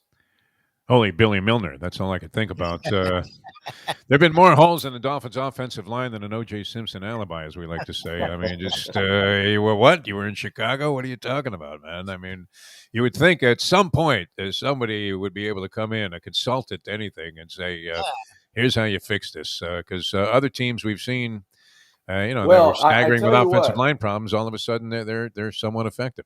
Guys, one thing that made the offensive line look fixed over the last 2 or 3 or 4 weeks has been the running of Duke Johnson. Okay, which we picked up at a gas station games. Again. I mean, your best back. 2 100-yard games, and you're going, "Hey, are you Duke Johnson?" As you're going down A1A. This is unbelievable what he's been able to do, because nobody wanted Duke Johnson, no one wanted Philip Lindsay, and I think, if I'm coaching the team, that you finally have got pieces in terms of, we know what they want to do. We know what we want to do with Myles Gaskin now. Maybe Myles Gaskin is your guy who's a rested third down back, who can make people miss in space, who can catch the football out of the backfield. That gives you a little bit of everything, but he's not the primary horse. You need, unless you have Henry or someone of his ilk, you're not going to have one back in the backfield. 28 teams are using 2 and 3 running backs. Yeah. So it's one of those things where you have to find pieces of the puzzle, and that can also play special teams, and maybe that third down back now has to do that, but at least he'll be fresher to do his job instead of getting pounded at the size he's at, where you have 2 other guys that can take the beating. What was Duke doing before he signed with the Dolphins? Yeah, He's just like on a regular schmank job somewhere. I don't know, but I'm sure glad the Dolphins found him.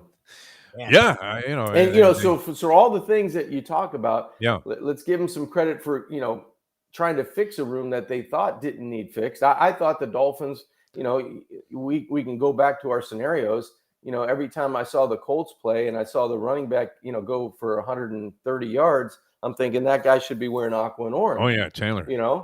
Jonathan Taylor was the best back in the draft. But now you have to give him credit for continuing to find people to try to get out and improve this roster. And those 2 guys, I think, improve the position. It's Ronnie Brown syndrome. We took Ronnie Brown, could have had Aaron Rodgers, and none of these conversations would be taking place. We'd be talking about, are we going to retain Rodgers to win one more Super Bowl, possibly? And it might have been a whole different story. You just never know. John Kajemi, Dateline Dolphins here, and we'll get into some of the other stuff that happened around the NFL, and we have to dive into this college game. How excited are you for that? It seems like the time between the semifinals and now, and then you got into a lot of, wild games and results in the NFL yesterday. I don't know if it took some of the luster off of this matchup because it takes place so far down the road, but it'll be in focus tonight. That's for sure. They've cleared the table for the championship. I'm glad you reminded me. I kind of forgot after this weekend. I'm going to tune in now. Yeah, who cares about college football? What?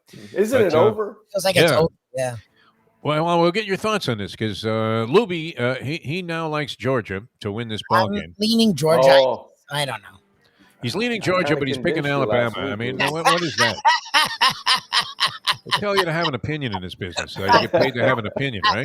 When you were on ESPN, if you said something like that, they would have fired you on the spot. Are you kidding me? Who is that guy? Get him out of here. Yeah, exactly. Or else they would have, if you were A-Rod, then they would just go ahead and give you a new show. More gigs, yeah, exactly.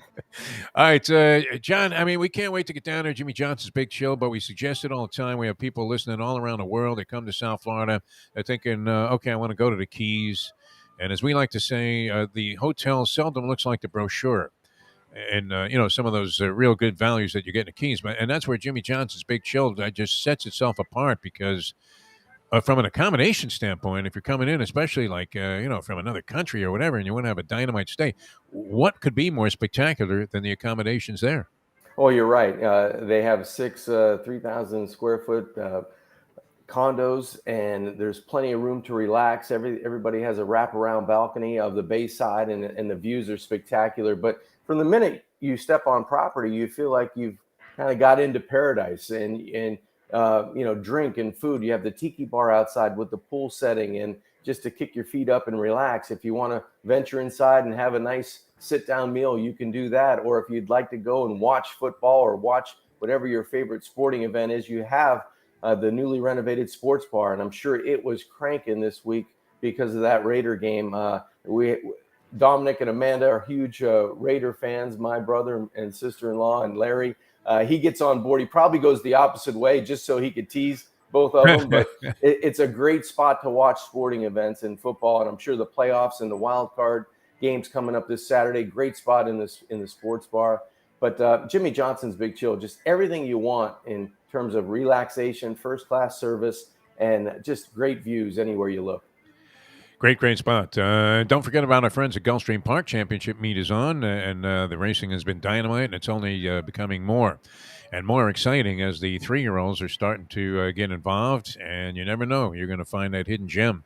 Maybe hasn't really been discovered yet or been unveiled yet that might win the Kentucky Derby. It's happened many times, and that's why I love following all of the action going on at Gulfstream Park. John Conchemi, more Dateline Dolphins.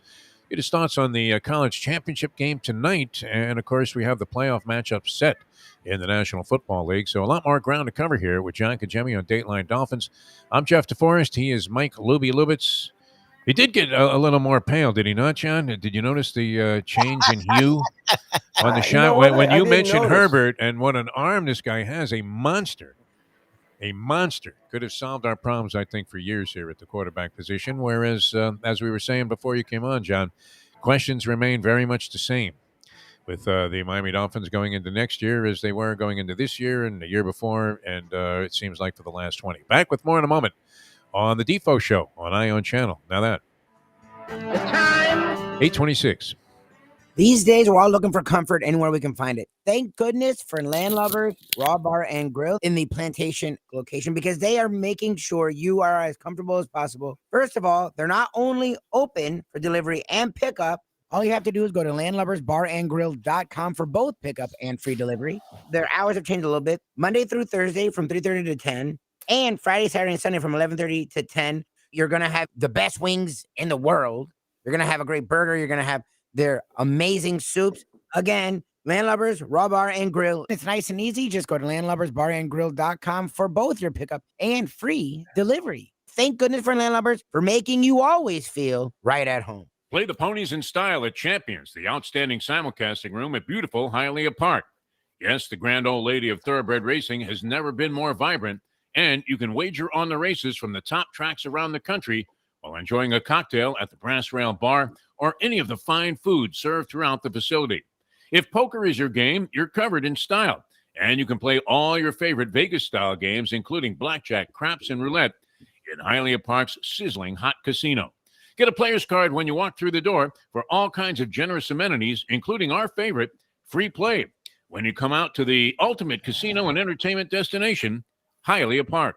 Hey, folks, Tony Segreto here. What if I told you you could go to a great restaurant, feel completely safe because their COVID protocol is unmatched, have an amazing meal, have a great time. When the bill comes, you won't get sticker shock. You're going to say, that's too good to be true. No, it's not, because I'm talking about Texas Roadhouse. Great family atmosphere, great atmosphere for a couple, great atmosphere if you just want to go by yourself and watch a game and have the coldest beer in town. And while you're doing that, have the best bread in town. All at Texas Roadhouse. Everything you get there is fresh every day and made sure it's served at your table, hot and ready to go. And the best part is you don't get sticker shock because the prices are amazing. Texas Roadhouse. Recently, we realized it's not just hurricane season that can hurt us. Any time of year, things can happen to your home or business. And the insurance company can be your friend, but they also can be your enemy. Horizon Public Adjusters, Justina Testa, are here for you to help this process go so much easier. Before you call your insurance company, call Horizon Public Adjusters and Justina Testa at 954-809-8752. Would you go into court without an attorney? Why would you go up against an insurance company without Horizon Public Adjusters and Justina Testa? 7 to 10 times more money recovered with a public adjuster than if you went on your own. If there's no recovery, there's no fee. Give them a call at 954-809-8752. Why go up against insurance companies alone? You can have Horizon Public Adjusters and Justina Testa on your side. Hey, it's Mike Mayo, the Gambling Gourmet here for my friends over at Shenanigans Sports Pub. It's a great place to go to take in a game, a good meal, and a couple of drinks. My friend Patrick, he's been doing it a long time, and he's got 2 locations. West Side is right across from TY Park in Hollywood. And then the East Side location is at 1300 South Federal Highway in Dania Beach. Shenanigans is the place for wings, burgers, barbecue, fresh fish, anything you want, drink specials, late night dining, outdoor dining. It is the place to go, family friendly. Go to Shenanigans and tell them the Gambling Gourmet sent you. Jimmy Johnson joins us here on the program, along with John Congemi, and it's Dateline Dolphins, of course. Hey, Coach, you were talking about, different ways to motivate guys, different ways to talk to guys, talking about Brian Fleur. And I think just listening to him talk to his team, I think it resonates with a lot of guys. I think that's an important ingredient if you're sitting in the room and you actually believe what the guy, that man is telling you that's your head coach. How did you feel about that, your message resonating with your team? John, at any level. I think you're exactly right. I've never been a dreamer. I've never dreamed about stuff, because if you dream, that means you got your fingers crossed and you're hoping. Yeah. But I believed, when we were at University of Miami, the graduation rate was right about 50%, which that's about what the student body is. And so, I looked at it, and we were recruiting these inner city kids. And from day one, I talked to them about when they got their college degree. If you really believe in something, John, it's part of your personality. My personality was, hey, these guys are college graduates. We were 1 in 15 in Dallas, and I took my guys out, Tony and Dave and Butch and all that crew. We went to a little restaurant, and I said, guys, just hang with me. I told you we were going to win a national championship when I was at Oklahoma State. Now, we had to go to another university to do it, but we won it. I said, hang with me. We're going to win a Super Bowl. We operated as if we were going to win a Super Bowl. It wasn't hoping, it wasn't dreaming, it was believing. And I think that if that's your personality, it carries over to the players. Right. It carries over to the assistant coaches. That's the way they deal with the players. And hey, after a couple of years, all of a sudden these players are believing they're going to win it. I think that motivates the average player to be a good player. The best way to kick off your day is with Defo plus Lubie. We now return to the Defo Show. It's funny, every time I hear that clip, Jimmy mentions graduation rates. I wonder how I ever graduated from college after spending my entire junior year at Vernon Downs, the local harness track, which was about, it was a pretty good 30-minute ride there, John, even under the best of conditions. And with the usual inclement weather around that area, as you probably were familiar with to a lesser extent at Pitt, it was somewhat prohibitive to get out there, especially with limited access to cars, but still managed to plunder away pretty much my entire third year there at the Q's.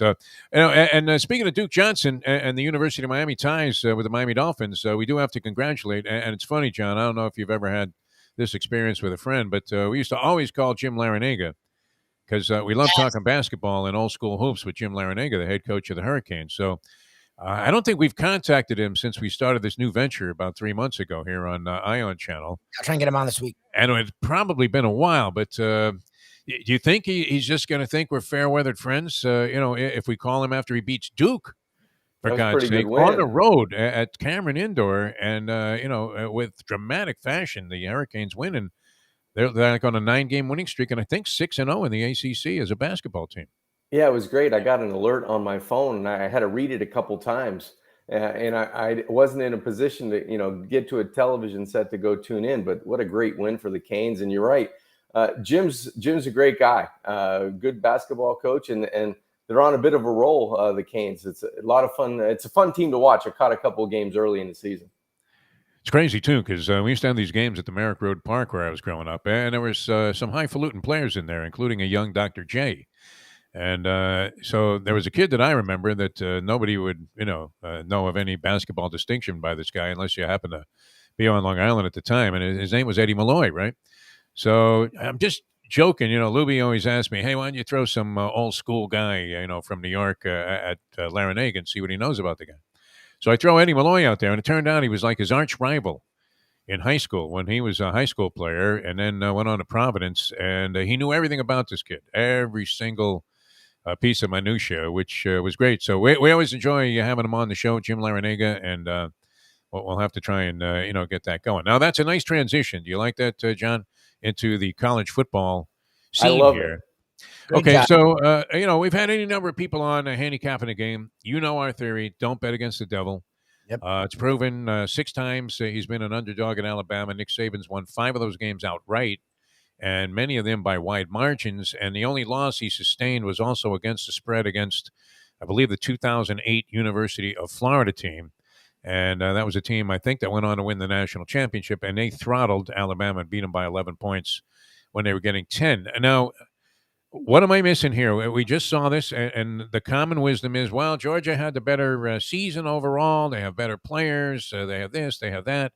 But they lost by 17 not that long ago in a head-to-head matchup when Alabama had staggered its way into that position by barely escaping an Auburn team that was playing with a crippled quarterback for the second half of the game, where the coach refused to make any change there. I don't know who their backup was at Auburn, but nonetheless, I mean, watching that kid run around or attempt to was almost painful.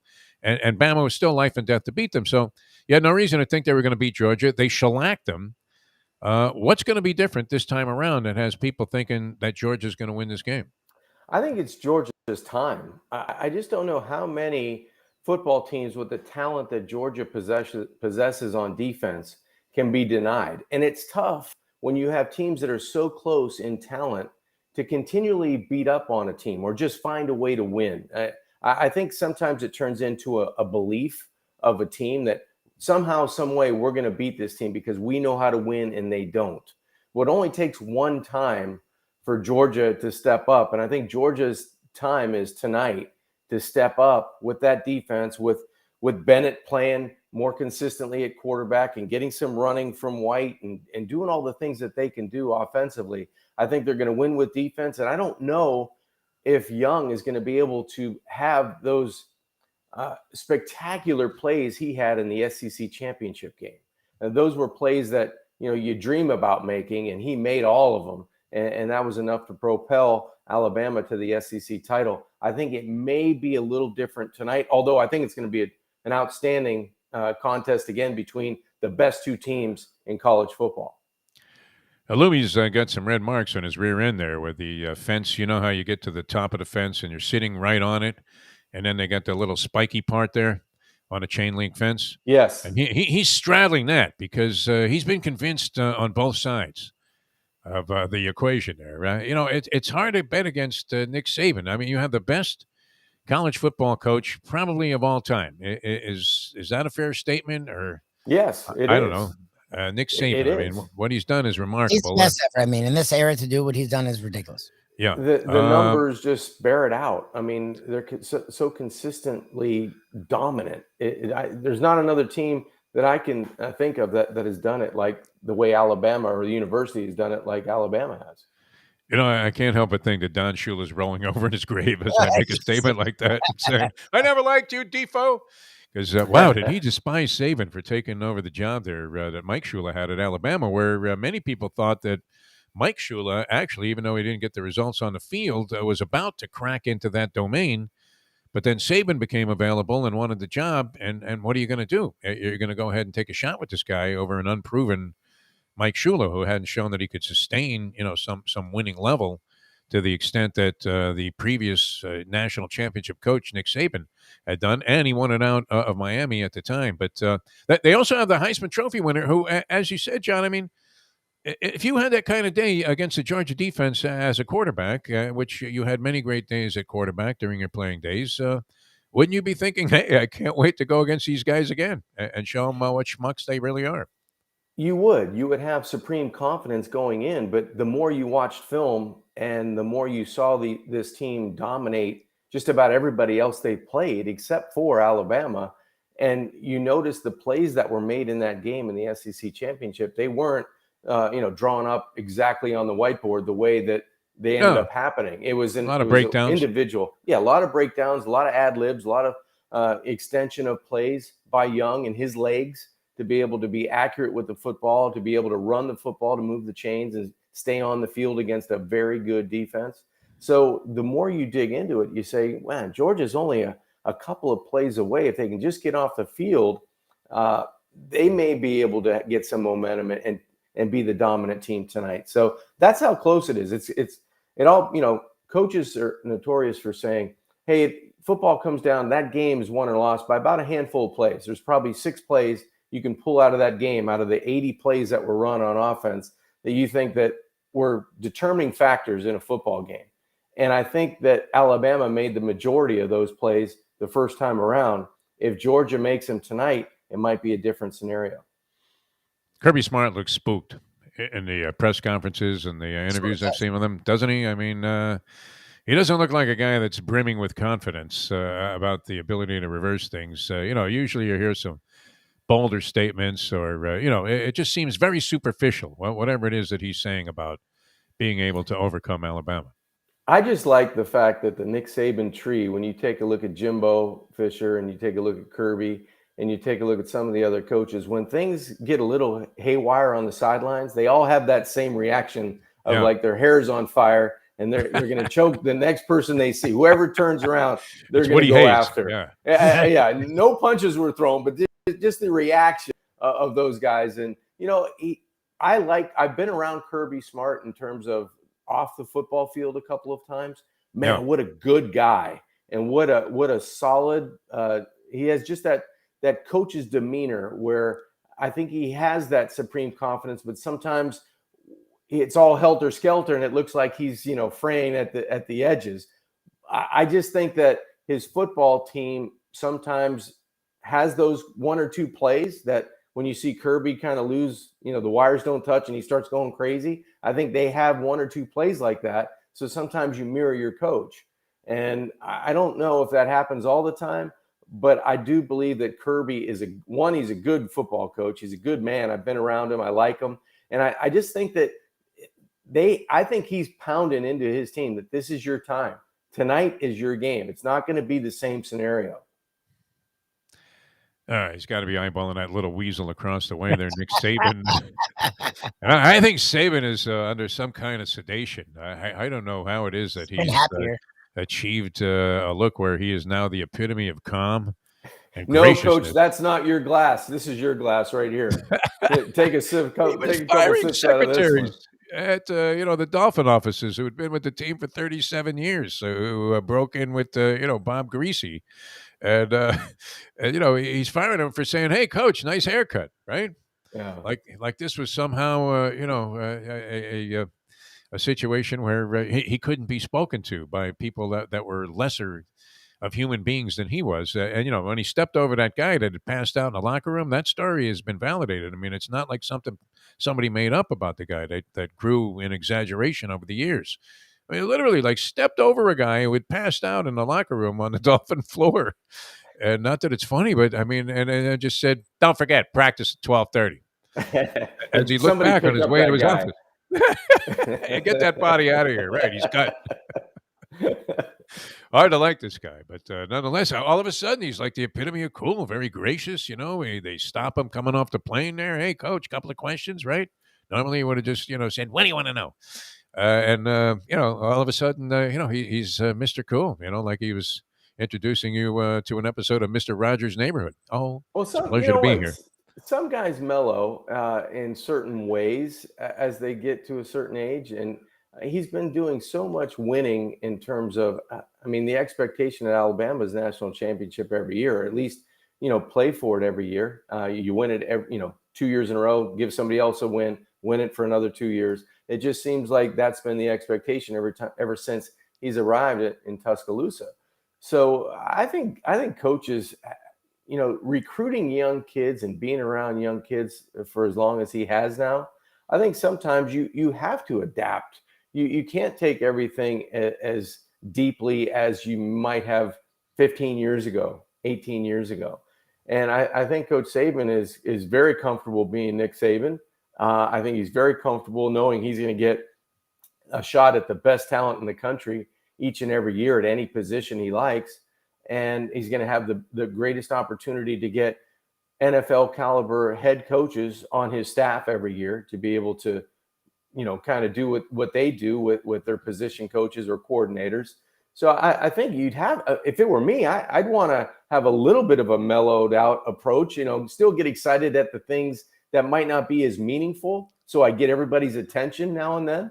But I think he's kind of got it going at a pace now that he still keeps his foot on the pedal, but maybe he's not, throttling down all the way like he used to. John Kajemi with us here in State Line Dolphins. John Kajemi every Monday, 8 o'clock here on Ion Channel on the Defo Show. Jeff Deforrest and Mike Lubitz. One final thought. And it sounds like you're leaning towards Georgia in this game, John, which is a little bit frightening because Lubie is now leaning in that direction as well. Yeah. And I am going to lean to the far right and back the devil here and just go ahead and take the 2 and a hook or 3 points that are available and take my chances in what I think at the worst is like a pick-em possibility. But yeah, comical leading up to the game are the comments which I was reading this morning in my New York Post from the championship site there in Indianapolis, that the two guys that are saying that name, image, and likeness being unregulated and so far relatively undefined is only going to create a bigger divide between the haves and the have-nots. They're right. In college football. They're How exactly upset right. do you think they really are about this? Because they're acting like, oh, no, this is bad for the game. Well, they're frustrated. Saban and Smart, for God's sake, they have the number 2 and 3 recruiting class behind Texas A&M, supposedly, with Jimbo. Well, it's going to be the haves and have-nots. Just like it is in recruiting, who wants to go? You want to go to Alabama or would you like to go somewhere else if you have the chance? Well, I'm going to go play for Nick Saban. Well, if you didn't get to play for Nick Saban, how about Kirby Smart? Yeah, I'll take Kirby Smart. That'd be great. Same way with all this image and likeness. Whoever has the most money and whoever doesn't have any limitations on who can get what is going to get the best players. And it's just going to be like free agency all over again in the National Football League. So unless you have some kind of regulation in terms of it, you're going to have the quarterback, you're going to have the wideout, you're going to have the rush end, you're going to have the top corner and the linebacker making the majority of the money. And, the guys that I'm taking out that we were trying to get $100 handshake to spread around the entire offensive line, I'll sprinkle the infield. Here's 10. Don't tell anybody. Yeah. Here's $100. Don't tell anybody. All those things, the guys that are blocking for him say, where's mine? Well, can we get something for me? And unless something comes in with, I don't know how they're going to do it because they kind of opened up Pandora's box before they were ready to kind of say, okay, I like well, it completely Wild West. I mean, just unregulated, no limitations. So you're wondering what the payroll is in name, image, and likeness fundage for Alabama. As a guy comes in there, and Nick was great. I love the sanctimonious nature of Nick Saban, the way he presents this stuff, because he's doing it again, saying, "Oh, wow, that's going to ruin a game." And in the meantime, he's in front of a bunch of high school coaches, who no doubt he's trying to, encourage to send their top players to Alabama, or at least have them under consideration as a primary place to go. And he's saying, well, this is bad. My quarterback's already a millionaire, and he hasn't taken a snap yet. That's so bad. Yeah.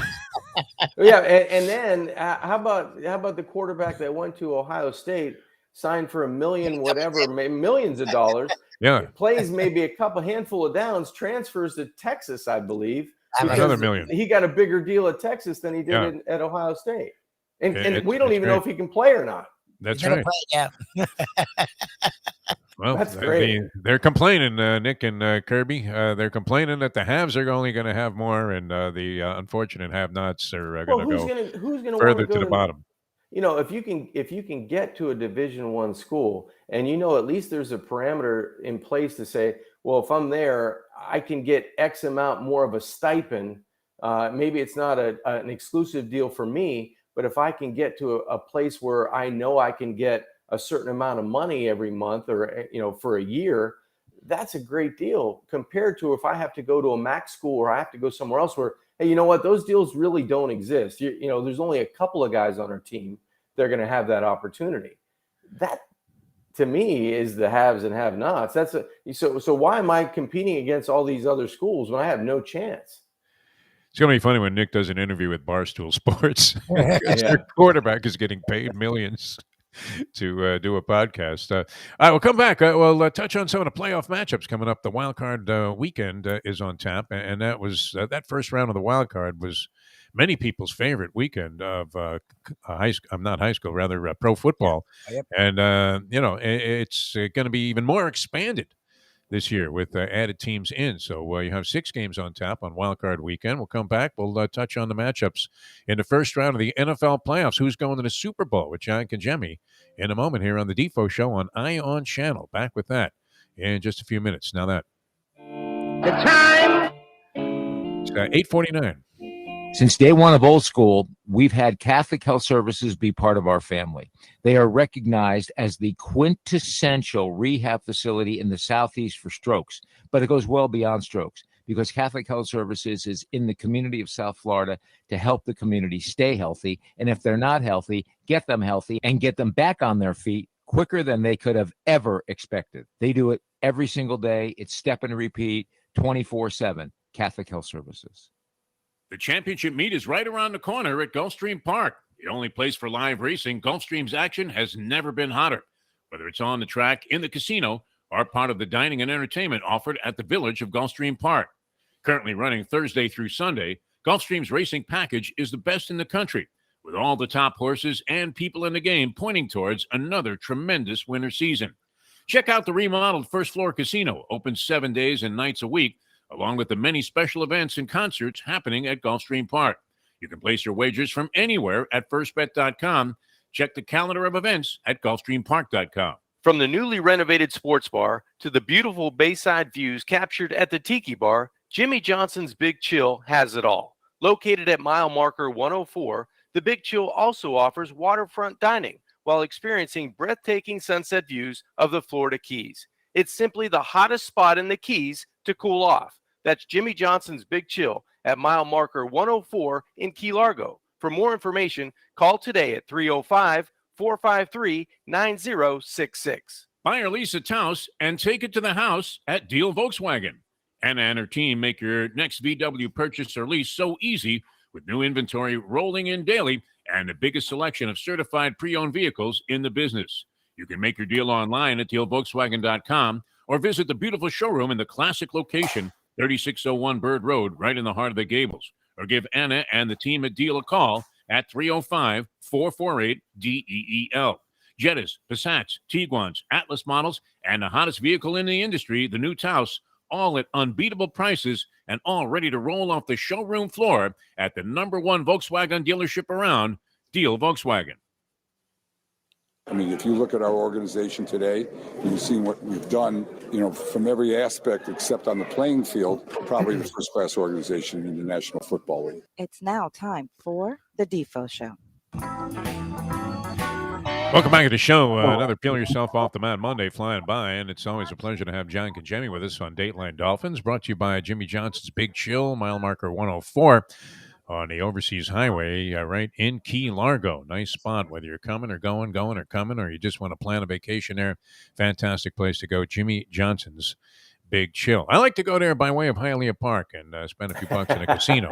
Sure you A do. little I out of thought my that's way where, every time I put it on MapQuest, that's where it takes me. I go there and then I go down to the Keys. there.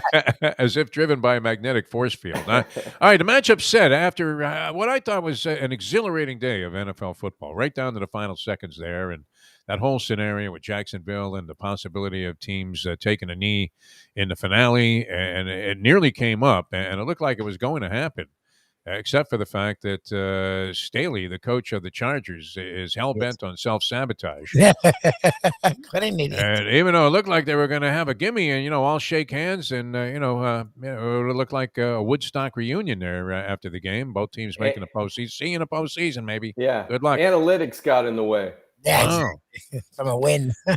And I mean, you can't allow I mean, I sound like these color analysts on the NFL now, where after every play, well, you just can't allow a guy to catch a pass like that. It's going to happen, right? Guys It's gonna catch passes happen, in yes. the NFL. Let's give some credit for If you're execution, so and right? so, if you're a Rose, Yeah. a defensive back, you can't Terrible allow that play. to happen. But on that, score, I mean, the guy slices his way for like 9 yards.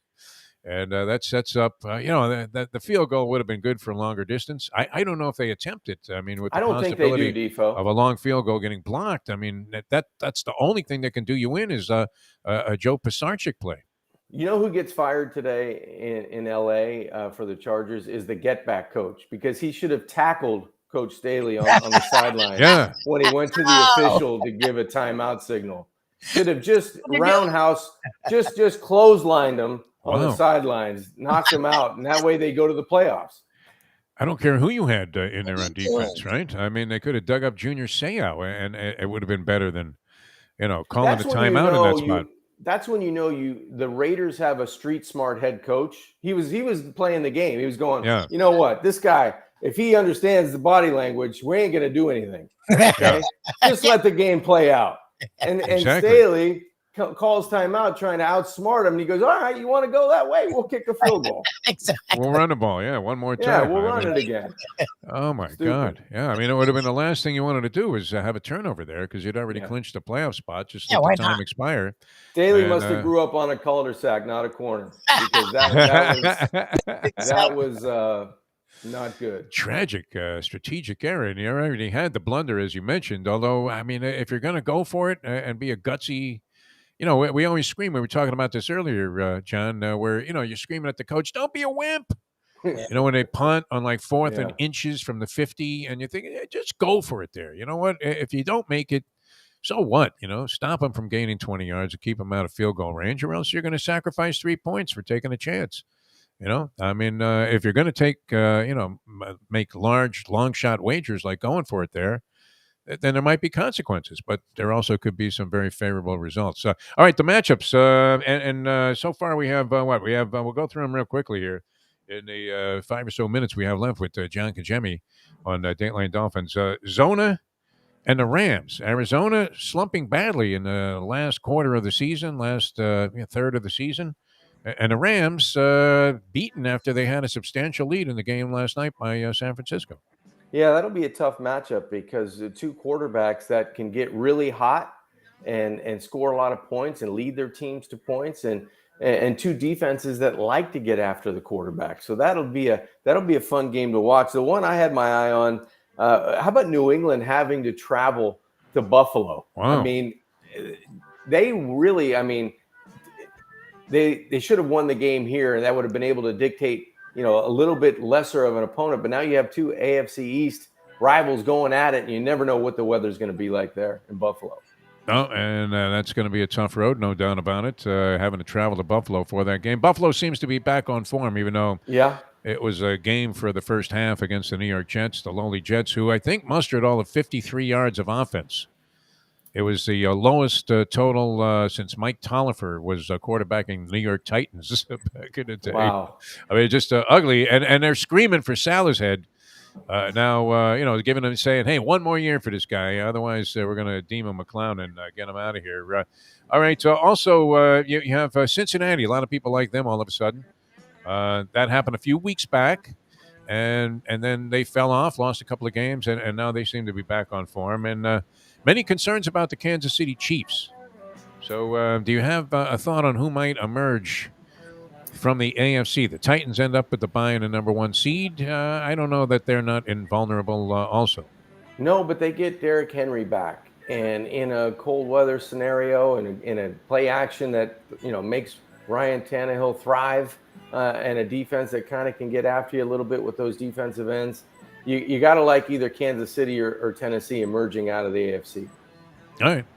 Chiefs don't hold up well in the end game, man.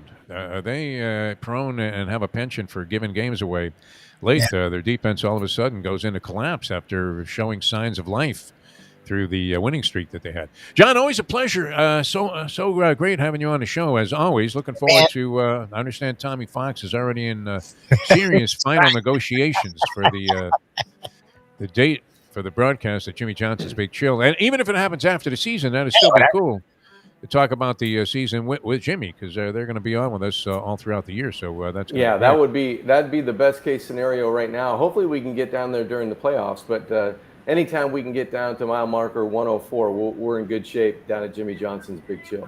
You know what? It's only about an hour and a half jog from here. Yeah, it's easy. So it's worth it any time. Yeah, we might have to just get down there and have a nice day. Looking at the Bayside there at Jimmy Johnson's Big Chill, having some great food and drink and watching some football. John, so what's your final commitment on the college game tonight? Georgia or Alabama? Georgia. I'm Georgia. going to go with the Georgia Bulldogs tonight. All right. Lubie? Georgia. Yeah, I think Georgia wins. When you get 3 points with Bama, if you can, try to pass it up. But Georgia, I think Georgia wins the game. Georgia. I'm going straight with the devil himself. Yeah. Your lesson. Don't bet against the devil. He will figure out a way to triumph in this ball game. Kirby Smart will be sounding like Ralph Cramden at the post-game interviews.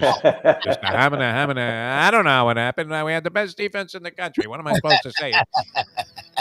Can I say this? It's fucking Saban. He's just like fucking Saban. That's true. It's fucking Saban. That's what he's going to say. That'd be great if he says that. Closing comments. Yeah. Those are our closing comments, by the way. John, always great having you on, my friend. Good being with you guys. Yeah, we'll do it again tomorrow. Lubie and I will be on with you here on Ion Channel. Very excited about that. And more developments. The agent of the stars, Brett Tesser, will be with us. Harvey Fialkoff on the show as well. And he should be all over this Djokovic story. Yeah, for sure, Harvey.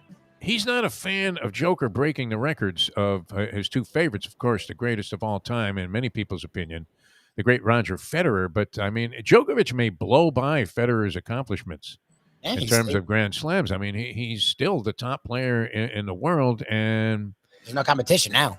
I don't know if it's, by a wide margin, because it's never a wide margin. But, he towers, I think, over Medvedev and Tsitsipas and Dominic Thiem and some of these other guys that we're trying to anoint as the next great one. Medvedev probably the toughest, and he did beat Djokovic and kept him from winning the five-way Grand Slam. Imagine with the Olympics also. But Djokovic might have been compromised by the fact, what did he have? Like a 3-day bloodbath against another guy? I think he played 2 matches in one day or something, because of the rain playing havoc with the schedule at the U.S. Open. So we'll see what happens with that story. Harvey will probably be all over that. Lubie, you have a great day. Thanks so much for joining us here. Peel yourself off the mat Monday. A lot of fun being with you. Thanks to Hialeah Park tonight, everybody. Gulfstream, and all of our fine sponsors here, Jimmy Johnson's Big Chill and Destination Sport Miami, and of course our good friends at Deal Volkswagen. I'm Jeff Deforrest for Mike Lubie Lubitz. See you next time on Ion Channel. As we leave, you know that. The time. Straight up 9 o'clock. Let's go to eat a damn snack. Look what they done to my soul.